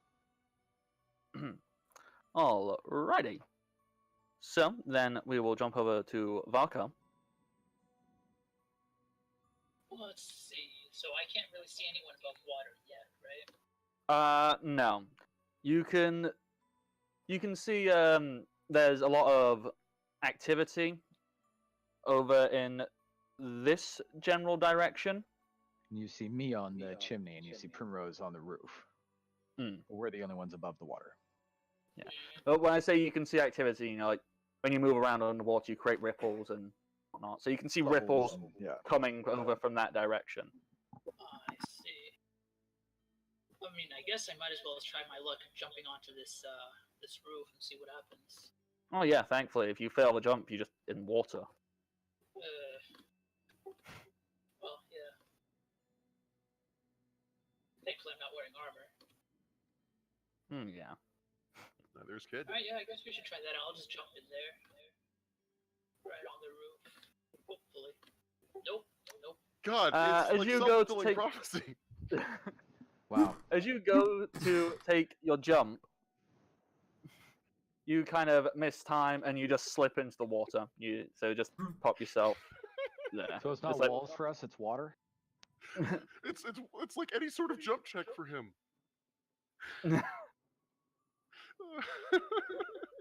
Well, that's fun. I guess I should have just made a swim check to get over there. Yes, if you would like to make a swim check now to Fails that. Should be just goes. Boop, boop. All right, and time for a drown check. Okay, 50, yeah. So you slip, and you kind of go up, and you slowly swim yourself over there. I meant to do that. Hey, I did it on purpose. Yeah, I just wanted to see. I just wanted to see what was going on down there. There's a lot of water in there. Yeah, there's a lot of things. Primrose going can on laugh over at you next round. Keldor, what would you like to Nah, do don't worry. as you're continuing your assault downwards? You have seen Unst just dive into the water and slice the person you were going for. So they're 10 feet below me, roughly? Yes, they are still slightly below you. Okay. Well, I might as well roll a swim check to see if I can move. Barely. Close, but yes, you can. So you can move a quarter of your movement speed as a single act. Bring me.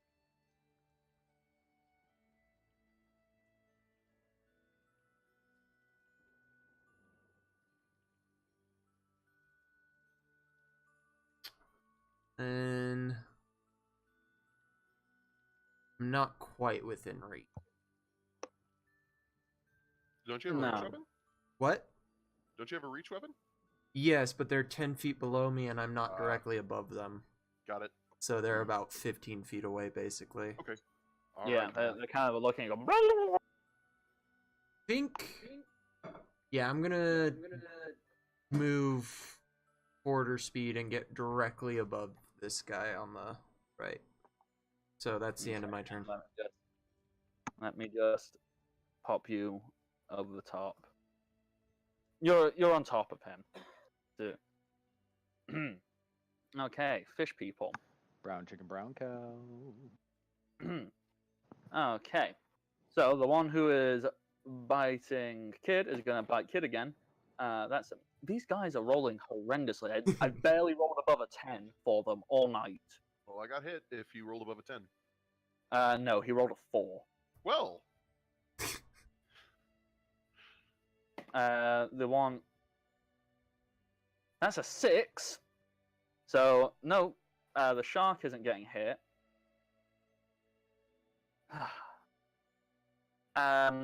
These 3 fish boys, they're gonna let go of hands.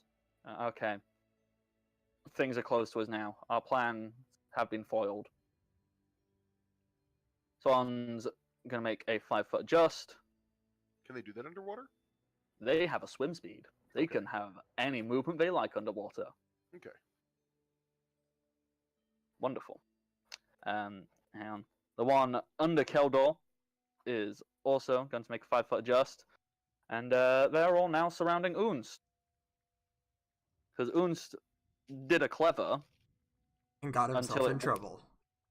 until it wasn't so clever. And they are all going to try and bite him. Natural 20, 15, 18. Now they roll well. Oh, fuck you, Unst. I mean, kid's just Think like of a it this way, strong little Unst thing, is so- taking all of the hits for you. Yes. I'm okay with that. He's got the hit points to do it. Okay. So, oh wait, I need one more because that one was a natural 20. Okay. So that's 5, 8, 10, 14 plus 2 plus 4 plus another 2. I can do math. Forgot what I was doing. I just keep spacing out because I'm paying no attention. Okay, so it was 14, and I need to add 8 onto that with their collectives. So that is 22 damage.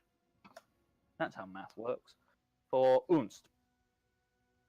And then we go to Primrose. Primrose.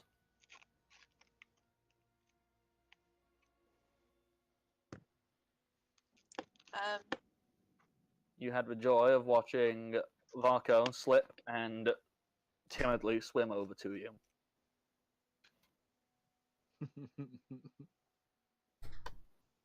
We haven't interacted yet. I don't think actually at all, to be honest.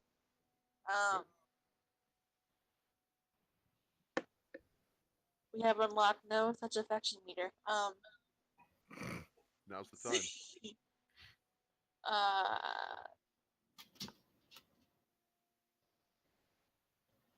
Hermel will just like awkwardly glance over at Flocko, like, "Do you want to team up?" I believe your powers would complement mine. We should fight crime together. I think it's more like just awkwardly shoved, like, you want to like work together? Because I'll die on my own. Well, I mean, Flick kind of blew me off, so if someone else Team did old it. bluff chick. I blew you off. What was I supposed to do? I don't know. Respond appropriately, I guess. Thank you. I love the idea that Primrose was like, "Hey, Flick, do you want to work together?" And Flick kind of just shows you. I was just gonna go do a thing. Did she actually say that? I did. Oh, That's what I missed that bit did. of dialogue. Oh, I Oh. thought Flick was just ignoring her. No, I sounded confused. I'm like, well, what yeah, you inspired me, and then what? I Yeah, thought that's what said- you meant. that. My bad. I think I said, let me see here. I said, shall we use our newly unlocked camaraderie and team up? Oh, I totally missed that. Yeah. Oh, Yeah, no, fuck you, bye. No, that's not what happened. I'm better without you. what are moments together? How dare you?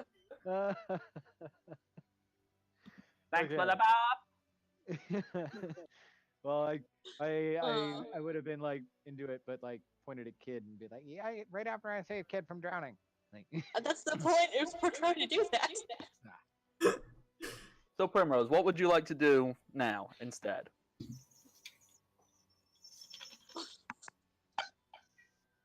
Looks to Baka. You want to team up? Yeah. Vako's just gonna like kind of dry himself off and like smile and give you a thumbs up, saying sure. let's do it. This is our first time communicating. Hi, how are you? It's Vako, right? We've communicated before. I don't You think made we me have fly a couple actually. moments ago. I don't think we were actually properly talk to each other. We should really get to know each other, but maybe we should, stop our friends from being murdered underwater first. I mean, yeah. We're the group that normally isn't around getting others in trouble. We always have to help others from being in trouble. We must. Primrose is gonna put their hand on your shoulder like we must have tea later. Amazing. So, I would enjoy that. with that, Primrose, do you have any ideas on how you would work together that you would like to suggest to Varko? Or ask him if he has any ideas? Well, what I was gonna do with Flick is fly around with Flick on my back, I guess, but that's not gonna happen now. So, Rock is a bit too big for that. So, let's see. I don't know what to do. What is your request, Silent One? Silent one. I think that would be awesome if Flick gets on your back. Here, I'll help put him on your back. Okay. I'm I gonna. roped myself to the chimney. You did. Oh, Now dude. you're stuck there. Yeah, I'm stuck there for the moment. Yeah. We could It's always funny, cut I the was rope gonna yell at you when you went flying by, like, you gonna take me with you, whatever, it's okay. It's like the mystification is just really bad right now, just not making it work. After the part, it's like, I meant that too. Oh my god. Yeah. Water in everybody's eyes. In our ears apparently. Gonna motion awkwardly to Mako. You have any clever ideas? You? Silent Mako, one. I don't know. I guess he's just gonna like shrug and be like, I guess just go fly over the person of where the water's splashing around, and if you see a hand kind of like come up, grab the hand. I like how we're just sitting there, like standing there, just like awkwardly trying to communicate, and everyone's just dying out nearby. It's great. Yeah, underwater, there's this big epic fight going on. You know, if this was a movie, you know, it'd cut to underwater and there's fight music going, "Da-na-na-na-na-na," and just cuts to you going. So, like, what do you think? Da-na-na-na. I mean, you know. Should I we mean- maybe go like save him or something? I don't know. Yeah, like, maybe swim and, like, put your hand above water to grab the hand, pull it out. I mean, it should be all right. But later, snow cones and tea.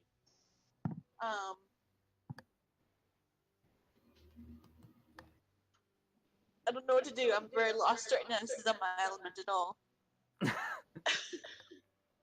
So, I'm just the bard, Varco I don't has know what I'm essentially doing. suggested fly over so Oh, then you okay. can pull someone out when they reach the surface of the water. That required a strength check, does it not? Probably. This is a bad idea.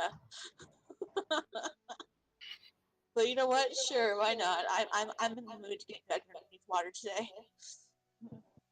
It'll just be fun. I mean, sure. Yeah, that's fine. I don't know who's in more need of help. My half-orc companion or kid who I don't know how deep they are in the water. You would assume kid. Okay. I guess fuck Unston, that's fine.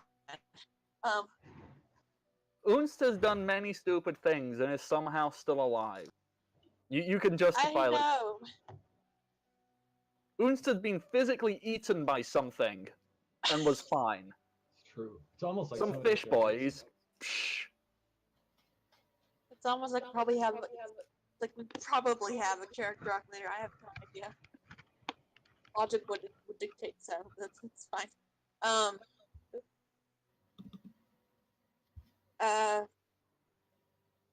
I'm gonna go over here and like. I'm just actually. I feel like being harpooned today. I'm gonna stand there on the edge of the building and like look down where Kid is and like. you can just point Peer out when you're over. still on the building, the water does reach your waist, so it's not like you're dry. You Oh, that's stand on fine. the It's building, not. you're yeah, that's fine. So you're going I'm and not, having a like- glimpse at Kid, who is currently flailing around and having a fish bite him. Suddenly, grudge returns. It's like, oh, I'm not happy with this guy right now. So Kid, That's Mhm. fine. are you going to try and calm yourself down from your flailing? Yes, I'll kind of have to. Let's see. Knowing full well I'm going to end up taking an attack of opportunity on this, but also not being terrifying, very afraid of it. I would like to take a moment of just composure to see if I can figure out what the hell these things are with a knowledge nature check. And I don't figure it out. So I'm going to go swimming. Yeah. Right, As you it's stop, afraid of- you know, you're pausing, going. You get bitten for 3 damage. I'd like to swim up as a 4-round action. Please do. Yep. So you can pull yourself up half your movement speed. So you're only 5 meters away from the surface. You're nearly Okay. there. So close. So close. That'll be and yet 18 so rounds far of away. breath I have Hey, what left. about the rope? That is true. That's all. That's true. Yeah. Is the rope nearby? You threw the rope out towards Unst, didn't you? Not Unst, Kid. Yeah, I fishing lined it out towards Winston or towards Kid and Well, told it to go down to him was the idea. However, Yeah. my turn. Can I Well, grab it? yes, you can grab a hold of it. Okay. So you Let's see, does swim that and you've change grabbed it. anything? Perfect. Okay. Unst, he's surrounded and he's just gonna keep swinging. That was a bad roll. He misses. Zindrix. Shark bite again. Take 2 off of that because I still had my charge on it. So 17. That is still a hit. We'll never get bored wonderful of hearing that. You're sharking him real good. So damage. Please max. Close. Alrighty. So -5 damage. Yeah, you grab. Yeah, you kind of like just grab his little arm and shake it a little bit, and it starts to bleed quite profusely. Now that was a good sharking you just gave him. And jumping over to Flick.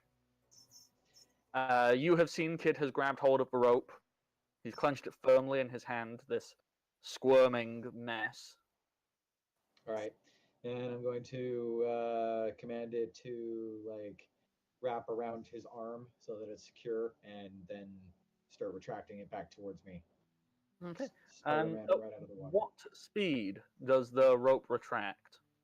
Once it's around his hand, Yeah. good and like fast to get him out of there. Like, Okay. I'll probably just go like pull him back as fast as you can, because I haven't used this thing yet. Alrighty. Yeah, that's fine. Kid, you are pulled out of the water Oh hell yeah! and pulled over to Flick. You are. The thing I already used its attack of opportunity, so it's fine.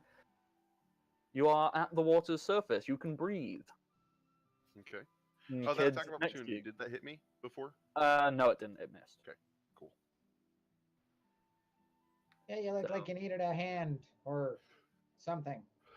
Yeah, I've been harpooned twice today. Oh, That's great. And they're both still stuck in your leg. Yeah. Wow. In fact, one of them still has a rope attached to it. Uh-huh. Wow.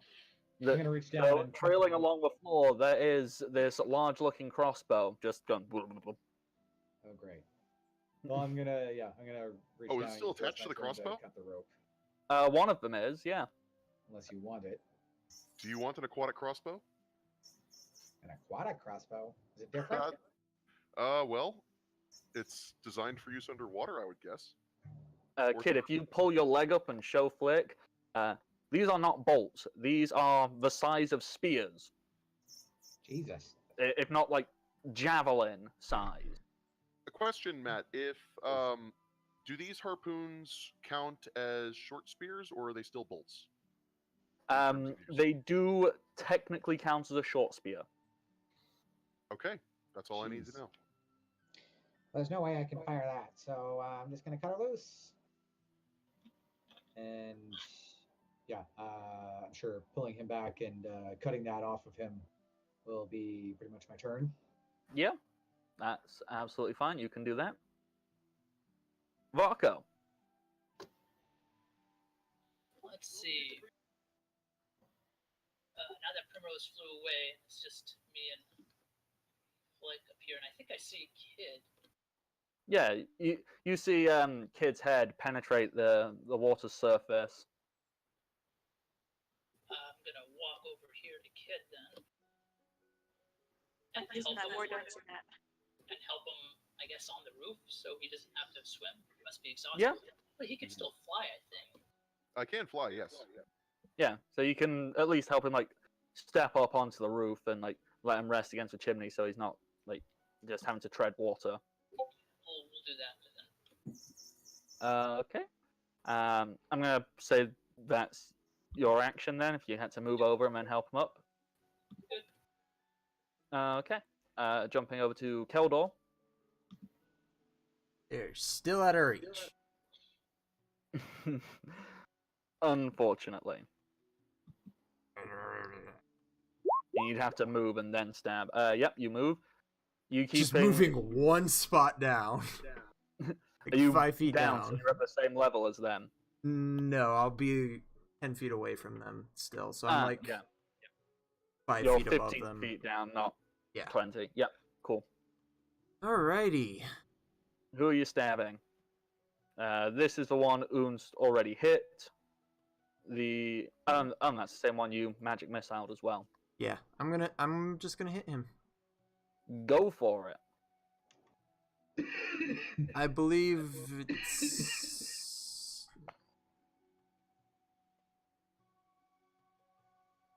Alrighty. You are... This glaive is a slashing weapon, yes? That is correct. Okay. So... diddly. Much as I'd like to argue that stabbing, it's not. No. So, unfortunately, as you try and cut through the water, you find... Obviously, wow. Cutting through water is hard. It's almost as if it's more resistant. So, it's not as strong as a hit as you would like, but it is Still strong enough. Most certainly enough. As you slice it across this fishman's throat, and it goes, whoa, and basically he erupts in a red cloud that starts to spread around you. Fun. Fish people. Okay. I bet Zendrix is having a lot of fun with all that blood sense of his.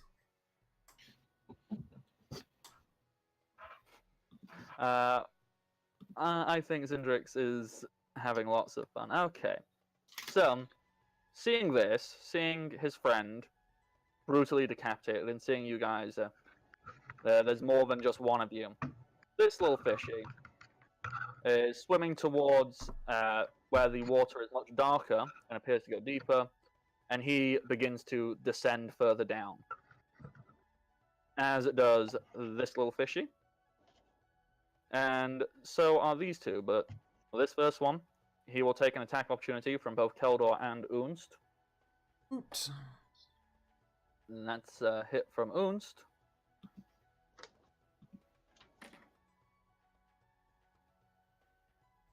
Oh, jeez. Yeah, as you go to slash, you kind of swing, but you mistime it, so the water resistance kind of catches on your glaive, and you lose it. It's not like it fly, no, it's just floating nearby, but you lose your grip on it, so you'll have to take an action to grab hold of it again. Unst hits that one, but he doesn't fall. Do you have combat reflexes? I do not. And it wouldn't matter because I dropped my weapon. Yeah. And this one does the same. They all head down and they begin to descend where the water appears to go much deeper and it gets rather dark. You guys can give chase, or you can wrap the combat up and go, okay, let's go and rethink what we're doing. Did this fish guy that I killed in front of me have a crossbow on him? Yes. I'm going to grab that, and then I'm going to swim to the surface. He has... Well, if you just grab his whole body, if you just grab his foot... just drag him by the foot. Okay, yeah. I like that. Just drag him up, because he's got... he has this large-looking crossbow thing with 3 of these harpoons, and he also has one of those large staffs designed for trapping things. So, yeah, if you want to just make a swim check for me and swim up.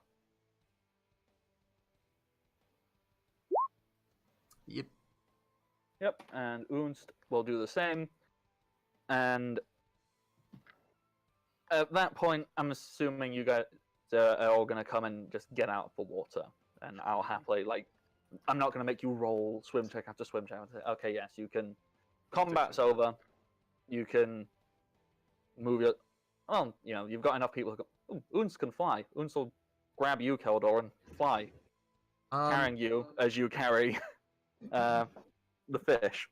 None of the roofs are above water at all, right? There is one roof above the water, which is this large building over here. I'm actually gonna get on that guy. Yeah, if you tell Uns that, Uns will go, he's okay. And Uns will fly you and the carcass over to this building. The rest of you, where would you like to go and put yourself? I'm going to offer my hand to Flick. Unless he would like to ride the shark out of here. Is that an option? Zendrix is a shark right now, so that's up to them, I suppose. But Kid, I love you, but there are some opportunities in life that you just can't pass up. And I jump on Zendrix's back. I agree completely. So, just to get this right, Flick, you're jumping the shark. I am jumping the shark. And when I get on there, I'm going to use the troll gut rope to fashion myself a cheap harness, like just to make sure that I don't fall off his back. Alrighty. So, Zendrix, I'm assuming you're okay with this and swim Flick out of the water and back over to the wall, and the rest of you are capable of just making your. Or are you all going and meeting on top of the one building? I can fly, but I need to see if Eliza's willing to heal me. That might be a good idea. I'm going to leave the harpoons in my legs to kind of persuade her a little bit. Are you saying we share the same grudge? Feel guilty yet? Huh? Want to heal me? Huh? Guilt? Okay, so let's. If we go and move you guys back over, because that's fine, I'll allow you to just go and do that. And that's a very good time to take a quick break. So everybody who does need to nip off to the bathroom, or like me, to go and smoke or grab a drink, we will be back in, say, 5 minutes, everybody. I say that all the time. We'll see if we can do it today. Yeah. One time. Let's actually try. So, we will be back as soon as possible. We hope you stick around. We hope you enjoy this. Because we just had a halfling riding a shark. And if that's not good enough for you, then I am 100% out of ideas. So You are a sad and jaded individual, and the world will never be fun for you. Well, he said it first.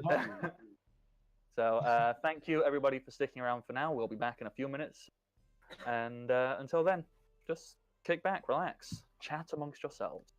And that goes double for my players as I run off and go and smoke quickly. Okay.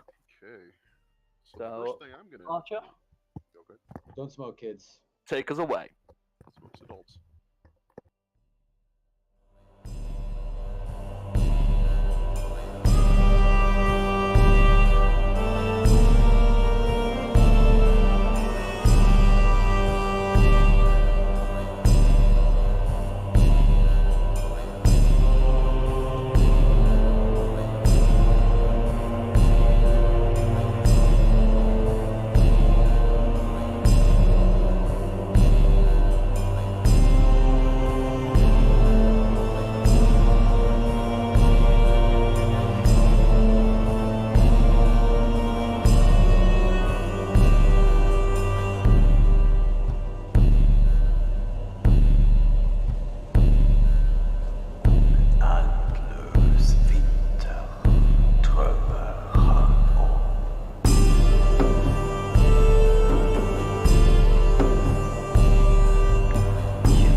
Okay. Welcome back, everybody, and welcome to the party. We're back from our quick break. So, before we jump straight back into the action, throw out the various little bits and pieces. So, do you like this channel? Do you like stuff that goes on it? Do you wish you could support this in many ways, including via financial reasons? Then consider subscribing here on Twitch. There are 3 tiers for tier 1 at $4.99. For tier 2 at $9.99, and for tier 3 at $24.99. And you get various emotes for doing these. Tier 1 will get you some WTTP D20s, tier 2 will get you some Michael the Mimic, and tier 3 will get you some crits on the Rob. You can also, if subscribing is not your bag, or if you have already subscribed, you can continue to donate bits in every which way, shape, or form. Obviously, just throw out whatever you've got and we'll say thank you because it means a lot. Or if you throw out either 500 bits or 1000 bits, you can affect any game that is going on. Usually 500 bits will give you a small effect on the game, so a crit for D&D or edge for Shadowrun or any such thing like that. And for 1000 bits you can get a large effect on a game. Speaking so of damage. bits, We had SLB, some thanks bits. for the 100 bits. Oh, God, yay. wonderful! Who did that? SLB SLB. won. Thank you very much. You very, very kind and lovely, generous, sentient being. I'm not going to assume you're human, but if you are, you're a good human. If you're 3 halflings in a trench coat, even better, because that's just cool. So, thank you next very time I much. meet halflings in this game, we're buying a trench coat. SLB, Well- going through all those commercials is probably the nicest thing he could have done for us, as well as the bits. It is very, very, very nice of you. Thank you very much, and we hope you continue to enjoy our special kind of nonsense. Other things. Oh yeah, quickly do shout outs. I mean, we're going to do them again when we wrap up. So you can follow the channel on Twitter at Welcome Party RPG. Here on Twitch, if you are not on Twitch currently. So that's twitch.tv/Welcome Party RPG, and on YouTube at Welcome to the Party. You can do all these things, all of the things. Just do them because it's fun and nice and cool. There's also a Discord server down below you can go and join, and I think there's now over like 200 people in that Discord server. It's A amazing. lot It's more just than that. growing. Pretty cool. It's getting Crazy. bigger. And yet we still only see about maybe 2 or 3 people actually talking all the time. So let's get that number up a bit more. Yeah, just jump on in there and I don't know. Talk about your favorite bratwurst. Someone will Find me talk to as you about tie-dye it shirts. That'll work. because it's a thing you can do. We'll probably make a channel for it if you talk about it too much, but I mean, other than that, you'll find that channel will still get a lot of use. Oh yeah, it's great. People are on there all the time talking about all kinds of stuff. We have a channel just for pictures of cute animals. Yes, it is called Fur Friends, which is incredibly misleading to Archer, but everybody else is fine. Misleading to Archer or misleading to Keldor? No, Archer. Let's be honest, it's both. Yeah, it's both. I've done as you've asked, Matt. You have done as I asked. What did I Yes. ask? To go into the chat and see what our favorite bratwurst is. Oh, it's really Hi, this is my favorite bratwurst. His name is Tim. God. We've been together since 1974, and people like to be real judgmental, but I just say, you know what? Haters gonna hate. And that's all of those things done, I believe. We were so close to having like something seamless, and then I talked about bratwurst and ruined it all. Sorry, everybody. Hey, we're having a discussion now here. Like we have like Discord user Slamby who says, "I'm from Wisconsin. I'm legally obligated to like bratwurst." His No, picture no, is of driver's cheese, license. which is the most Guys. Wisconsin thing he could do. we can't do it. We can't start distracting ourselves. Yes, we can. It's fine. I mean, I'm not distracted at all. I'm just distracting you, so it works for keep me. going. We Look could at do about distraction. 3 hours on bratwurst, so let's Shout out to just, Slamby, by the way. I'm sure we probably could if we tried hard enough. And by hard enough, I mean not very hard at all, because apparently we can talk about stupid stuff indefinitely. Yes. So, This is true.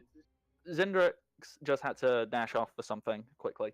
I don't know how long we're going to be, but they rolled a knowledge nature check before they left. And with a 17, Zindrix knows what these things are. She knows that these are Kuatoa, or fish people. I'm assuming Zindrix would share this information of these are Kuatoa, they're fish people. They're creepy and slimy and sticky. Do we know anything else about them? How would you do And- that in short form? Well, I'm assuming she came out of shark form. I'm assuming you've all gone and gathered back over, except Keldor and Unstua are standing on top of the only building that's not fully submerged in the water. And she'll explain that, okay, yeah, these creatures, they aren't particularly smart or strong, but they do tend to form largish numbers. And from what Zindrix does know about them, like, they aren't exactly what you would call planners, because they're kind of incapable of coherent thought, Okay. at least without a guiding hand. So, Is there anything about the body that's particularly noticeable? well, it's fishy. It's kind of disgusting looking. It's sticky to touch. Sticky, you say? Yeah, and not in a good way. Does it come off if I move my finger across it? Now I just need to double check. I want If- to double check what the good kind of sticky is. There are plenty of people out there who know exactly what good kind of sticky is, but okay, so yeah, when you can kind of slick your fingers across them, and you find that the stuff that excretes off of them is kind of oily, and it's both sticky in a way like, okay, you could press it to something, and you go, I imagine they use this to climb up stuff if they so choose, but it's also slippery, so it's a bit blah.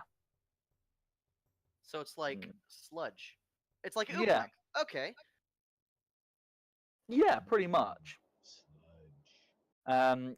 This one body probably couldn't produce enough to do anything worthwhile, because it has to produce it itself. Like it can't keep producing it if it's dead. Can we stick it to the wall so that it will? It's easier to examine. Oh yeah. You can just slap this body against the outside wall, and it'll just go. Okay. And it'll just that works. stick there.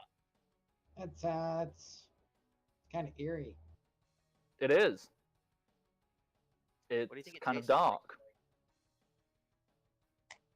Do you Are think we it just tastes playing with like the dead bodies? Is that what we're doing right now? We're currently playing with the dead body, but that's how you learn. Hey, do you ever wonder if maybe we're the bad guys? I don't honestly. Angus, are we the bad guys? No. You know why I know that?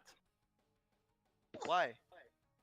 Because everybody I know and love, and the city I lived in, and essentially everything that has ever been associated with me, my family, my kingdom, has been burned to the ground. I think retaliating is it's fairly justified. Okay, but what did these guys do to us? Well, I mean, I they mean, yes, I got speared you heartbroken. out of the air to start with. Well- Or if I got upset at everybody who hurt me, I wouldn't be able to talk. At this moment, the short, shaved-headed little person goes, well, if these ones are the fellas responsible for it, they kind of drowned an entire village of peaceful gnomes, and killed everybody I know and love,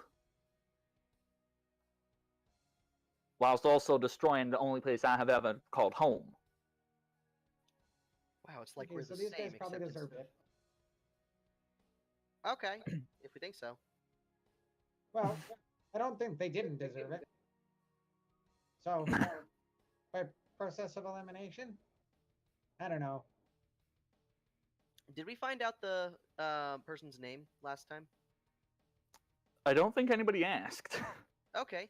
Okay, small gnome fellow. Who are you calling a fellow? Who are you calling a gnome? Oh, I apologize because of your hair. Or lack thereof, I should say. That's wanted an to awful ask- arbitrary reason to be assuming that someone is a particular way. To be fair, Anyhow, there is no need to be getting tied down. Like, how do you do? My name is Duratera. Blah, blah, blah. Sorry, I can't say that word in that accent. Duratera. Dude or Terra. That one. There we go. um, Sorry, I don't really know how to speak gnome, but I'm trying to learn. well, I'm sure I could probably help you learn if you were that way inclined. I But- might be. Now, last time I learned a language, someone pressed my head and then I had a migraine for a day. Are you able to do the same thing?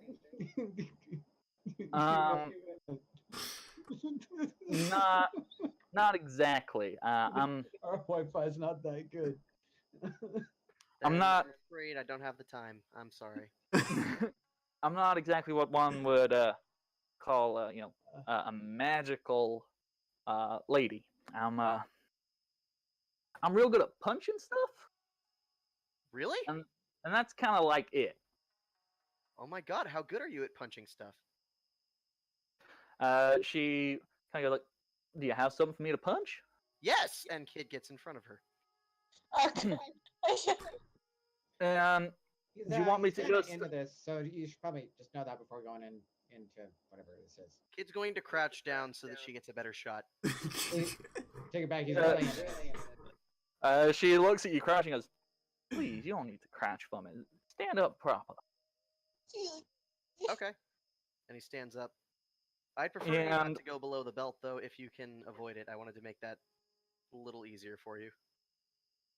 Yeah, no problem.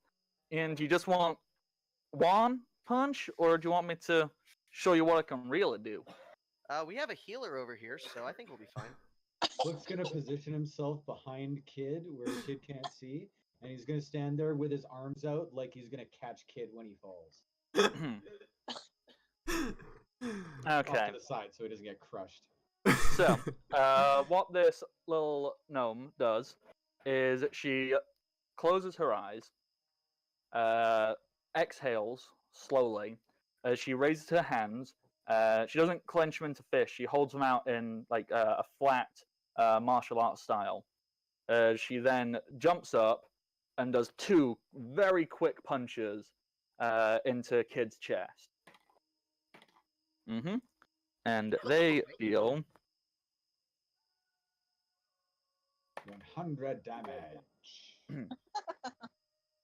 collectively, the two punches deal. So let me check.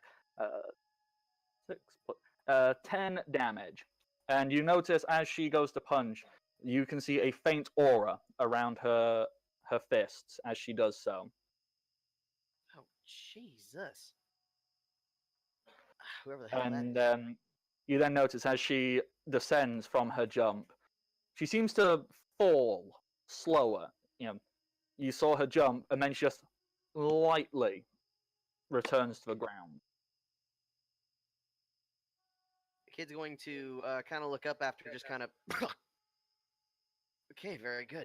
I think I knew someone like you at one point. Well, it takes a certain kind of discipline, I guess, is what many people would call it. I just spend lots of time punching a tree Huh.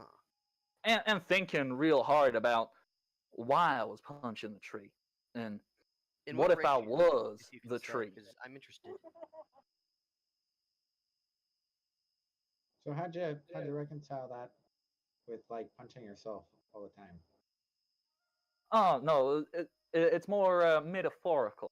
So as to say, like, to be like the swaying branches of the silver birch flowing in the breeze, and to then strike like that.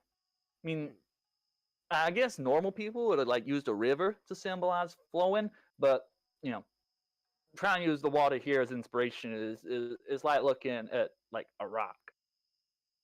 It don't do much. Well, it didn't until it did, and then it killed everybody. So probably not the best symbol.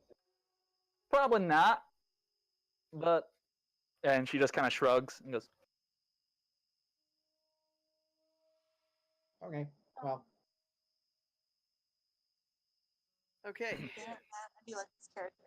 What have you done to me? If you have been looking at this with this kind of metaphor stuff going along, thinking about all this stuff that really only kind of matters, I want to ask: have you heard of a really powerful? What was it? Like a necklace or amulet or what? What was it? Angus, you're the one who knows. ah. Well, we're supposed to be here looking for an amulet. Apparently, it used to belong to some impressive warrior fella. Oh, lady, I don't really know. Stories ain't so fantastic. Angus, is this place part of your domain? She scratches her head and goes, well, yeah, I guess. I mean, well, I'd be lying if I didn't say my daddy. He was a big fan of that legend, and he spent, you know, he kind of looked around everywhere. It's kind of the reason we moved here in the first place. He looked around the entire town. He looked outside of town, and he eventually reached a conclusion that it had to be in the water. So he spent every day for about 100 years jumping in that lock, swimming around, trying to find this thing. Never did. But, you know, I mean, he always used the excuse he couldn't hold his breath long enough. And it's one of the things I started training in. In fact, he'd even decided, you know, this was before, you know, everybody died. But he got these made, and this little gnome, she reaches into her pouch and she pulls out 2 rings. He was under the impression that wearing one of these would make it so you could breathe underwater. Yeah, never quite got a chance to try them out, because when water started rising, he was like, he looked at me and went, "Oh, do it, Tata. Things are going to be fine. We got this underwater." And then he got a harpoon through his chest. I can sympathize with that. Yeah, it wasn't exactly the nicest image to get of someone in their final moments of big, barbed, terrifying-looking spear, and then to have them pulled through the window and dragged to a watery grave. So anyhow, you guys all here to like do something about this mess? Yes, but Sure. before any of that, we must formally introduce you. My fun friend whose name I have already forgotten. I have the Prince of the land of Fife here to be your savior. He carries a hammer which is ill suited for fighting under the water. So, tell us what aid we may be able to help you with, but also provide us with all of the necessary things in order to get underneath the water and help you. She's kind of like, she kind of zoned out and has got a finger in her ear and goes, "What? Oh, You know, I get it. well, Maybe we should have the bard do the introductions next time. Right, Primrose? I mean, she could easily do a lot better than whatever that was. I mean, no offense, kid. That was amazing. I don't think she was paying attention. Primrose, do you want to do it?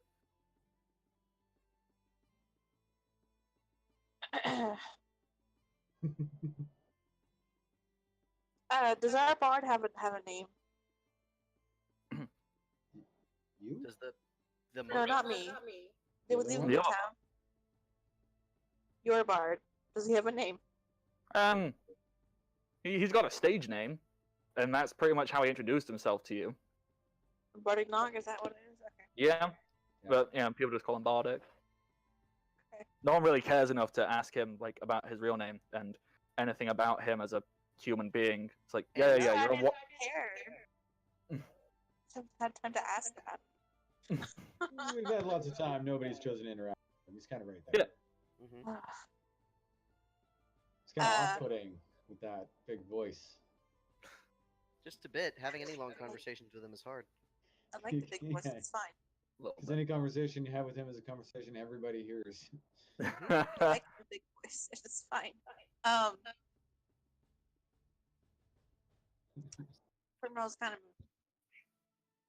I mean, doesn't ignore kid's question, but like looks towards the wagon. And is like, is Bardic over there like interested, or is he just like not even?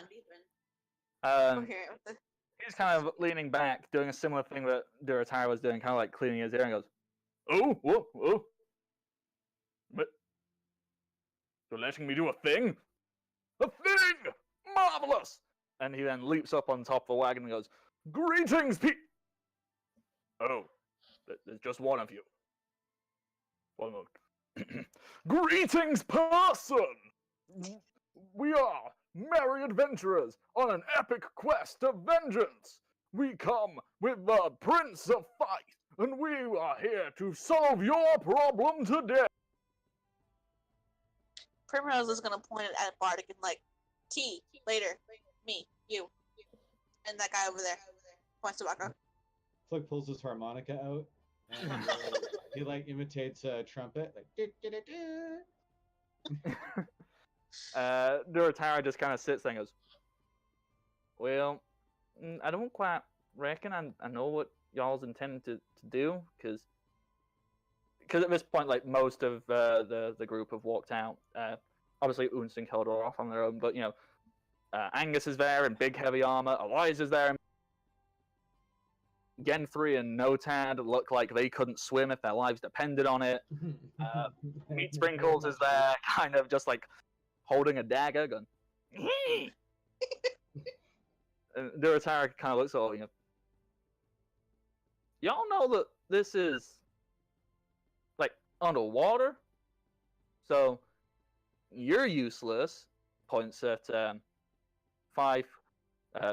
Angus points at Eliza. Y'all's most definitely useless. Y'all's two magic folks. I mean, sure, you don't have no armor, but have you ever even done like exercise? Like, aside from like sitting alone in your dark rooms and crying yourselves to sleep, or using that as that's probably too far. I shouldn't make these kind of comments to strangers, but yeah, I mean, come on. Y'all looks like you spent more time spent alone in candlelight than you spent out in daylight. And you, points at the bard, goes, y'all realize that you can't talk underwater, right? So y'all should definitely be going in.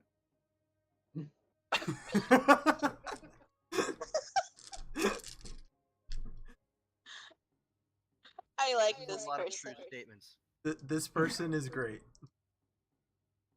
Okay. You know, I Mine's gotta the say whole- she's got a point, guys.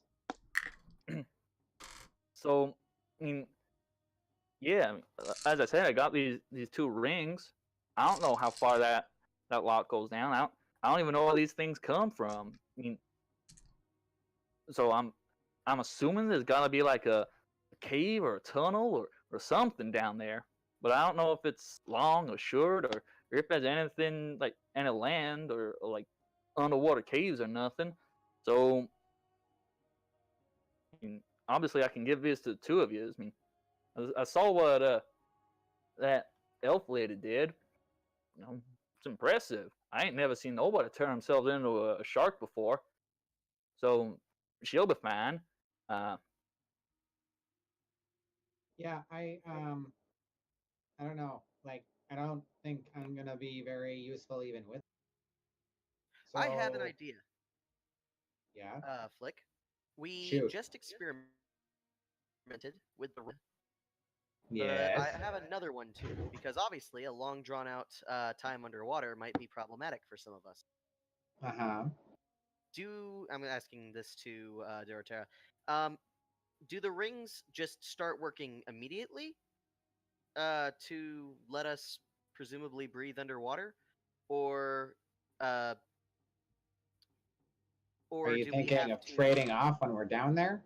Yeah, just like every now and then we swap out, but I don't know whether or not we'd keep whatever breath we already had from the surface. I doubt it. Mm. I would assume if Well, y'all like wasn't on. just if y'all's is planning on like just sitting on the water and going, okay, you take the ring now. I assume Yeah. since you're already breathing down there, you can like take a big breath, take it off, and then act as if you got a full breath in you.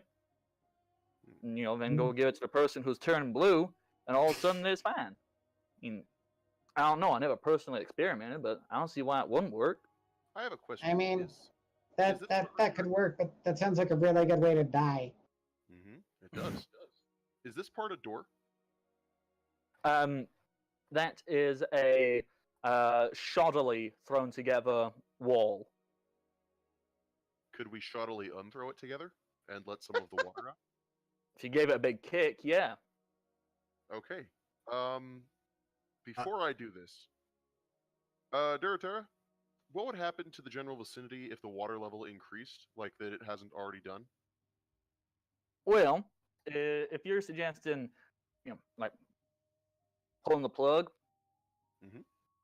whilst yeah, you might be letting out some water in there, but y'all ever heard of flash flooding? Not really. I'm from the city. Well, basically, what it does is it sweeps over everything it comes in contact with, uproots trees, causes mudslides, kills wildlife, just obliterates anything in its path. Sounds kind of bad. Angus, how attached are you to this land as part of your kingdom? For God's sake. Incredibly. Okay. Every inch of Fife soil is sacred. All right. Oh. And in that case, Well, dude, where am I supposed to go to the bathroom? in the water. Oh, Knew that was coming. With these questions, we must find out. Sometimes when Flick does the stutter, it's because I'm not sure I'm gonna go for it. But then because I'm already stuttering, I have to do it. Do you need to pee? You know how much to pee now? We'll go somewhere.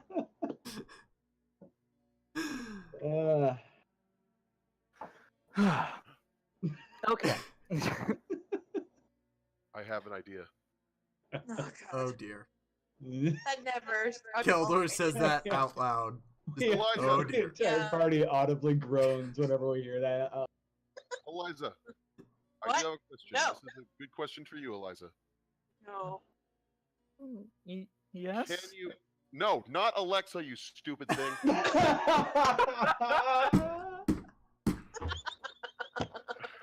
I still need to name my next NPC Alexa. Can you bring the dead back to life? Um, It doesn't have to be like totally alive, but just alive enough to be able to move. A zombie? not that I've like tried, but probably not yet.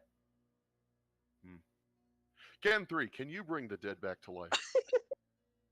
That's not really what you're asking, though. To what extent? To where Like- it can move and possibly fool something for a few moments. You could do that with like one of those magic hand spells, couldn't you? Like, if all it has to do is move. Limit on that is 5 pounds there, friend. I mean, an arm's only 5 pounds. So what would that? Like, how many 5 pounds do you think go into a big hand? I can't, Maybe like, asking the wrong person. animate it and make it move on its own, but I could probably like get some ropes and animate them and have it move around like a puppet. Okay, we just put the ropes inside of it and then seal it up, What are you and we can animate the talking ropes. about? I was meaning more like tying it to its arms and moving it around and having it like. No, we've tried that before and it didn't work. Take But It have you worked tried it with great! magic? What are you talking And you about? know That what was I've an just excellent realized one. from what we were discussing before stream? This is the time when turning the ropes invisible would be amazing. They would Oh be. God. Oh, I'm gonna have nightmares about this. I was just like, God, there's what are you invisible ropes talking inside my arms, and they're making me do things. Oh no! As we wrestle through all of the stuff, I want to draw out the silver sword from what's happening. And I'm pointing with it at the thing that's stuck to the wall. And I'm going to say, so you're telling me that there's no way that we can use this thing at all? It's stuck to the wall. No. Duratara looks and goes, y'all can use it for target practice. Or if you just want to cathartically, physically punch the guts out of something. I mean, it's right there. Oh, Doesn't I need mean, I all was damn just suggesting that guts. we eat it. But okay. Ugh. Oh. Ugh. No. Why do you Also want- why do you aware wanna what eat rotten everything? fish is like, right? Aware what? What rotten fish is like? It's rotting? Have you smelt that thing?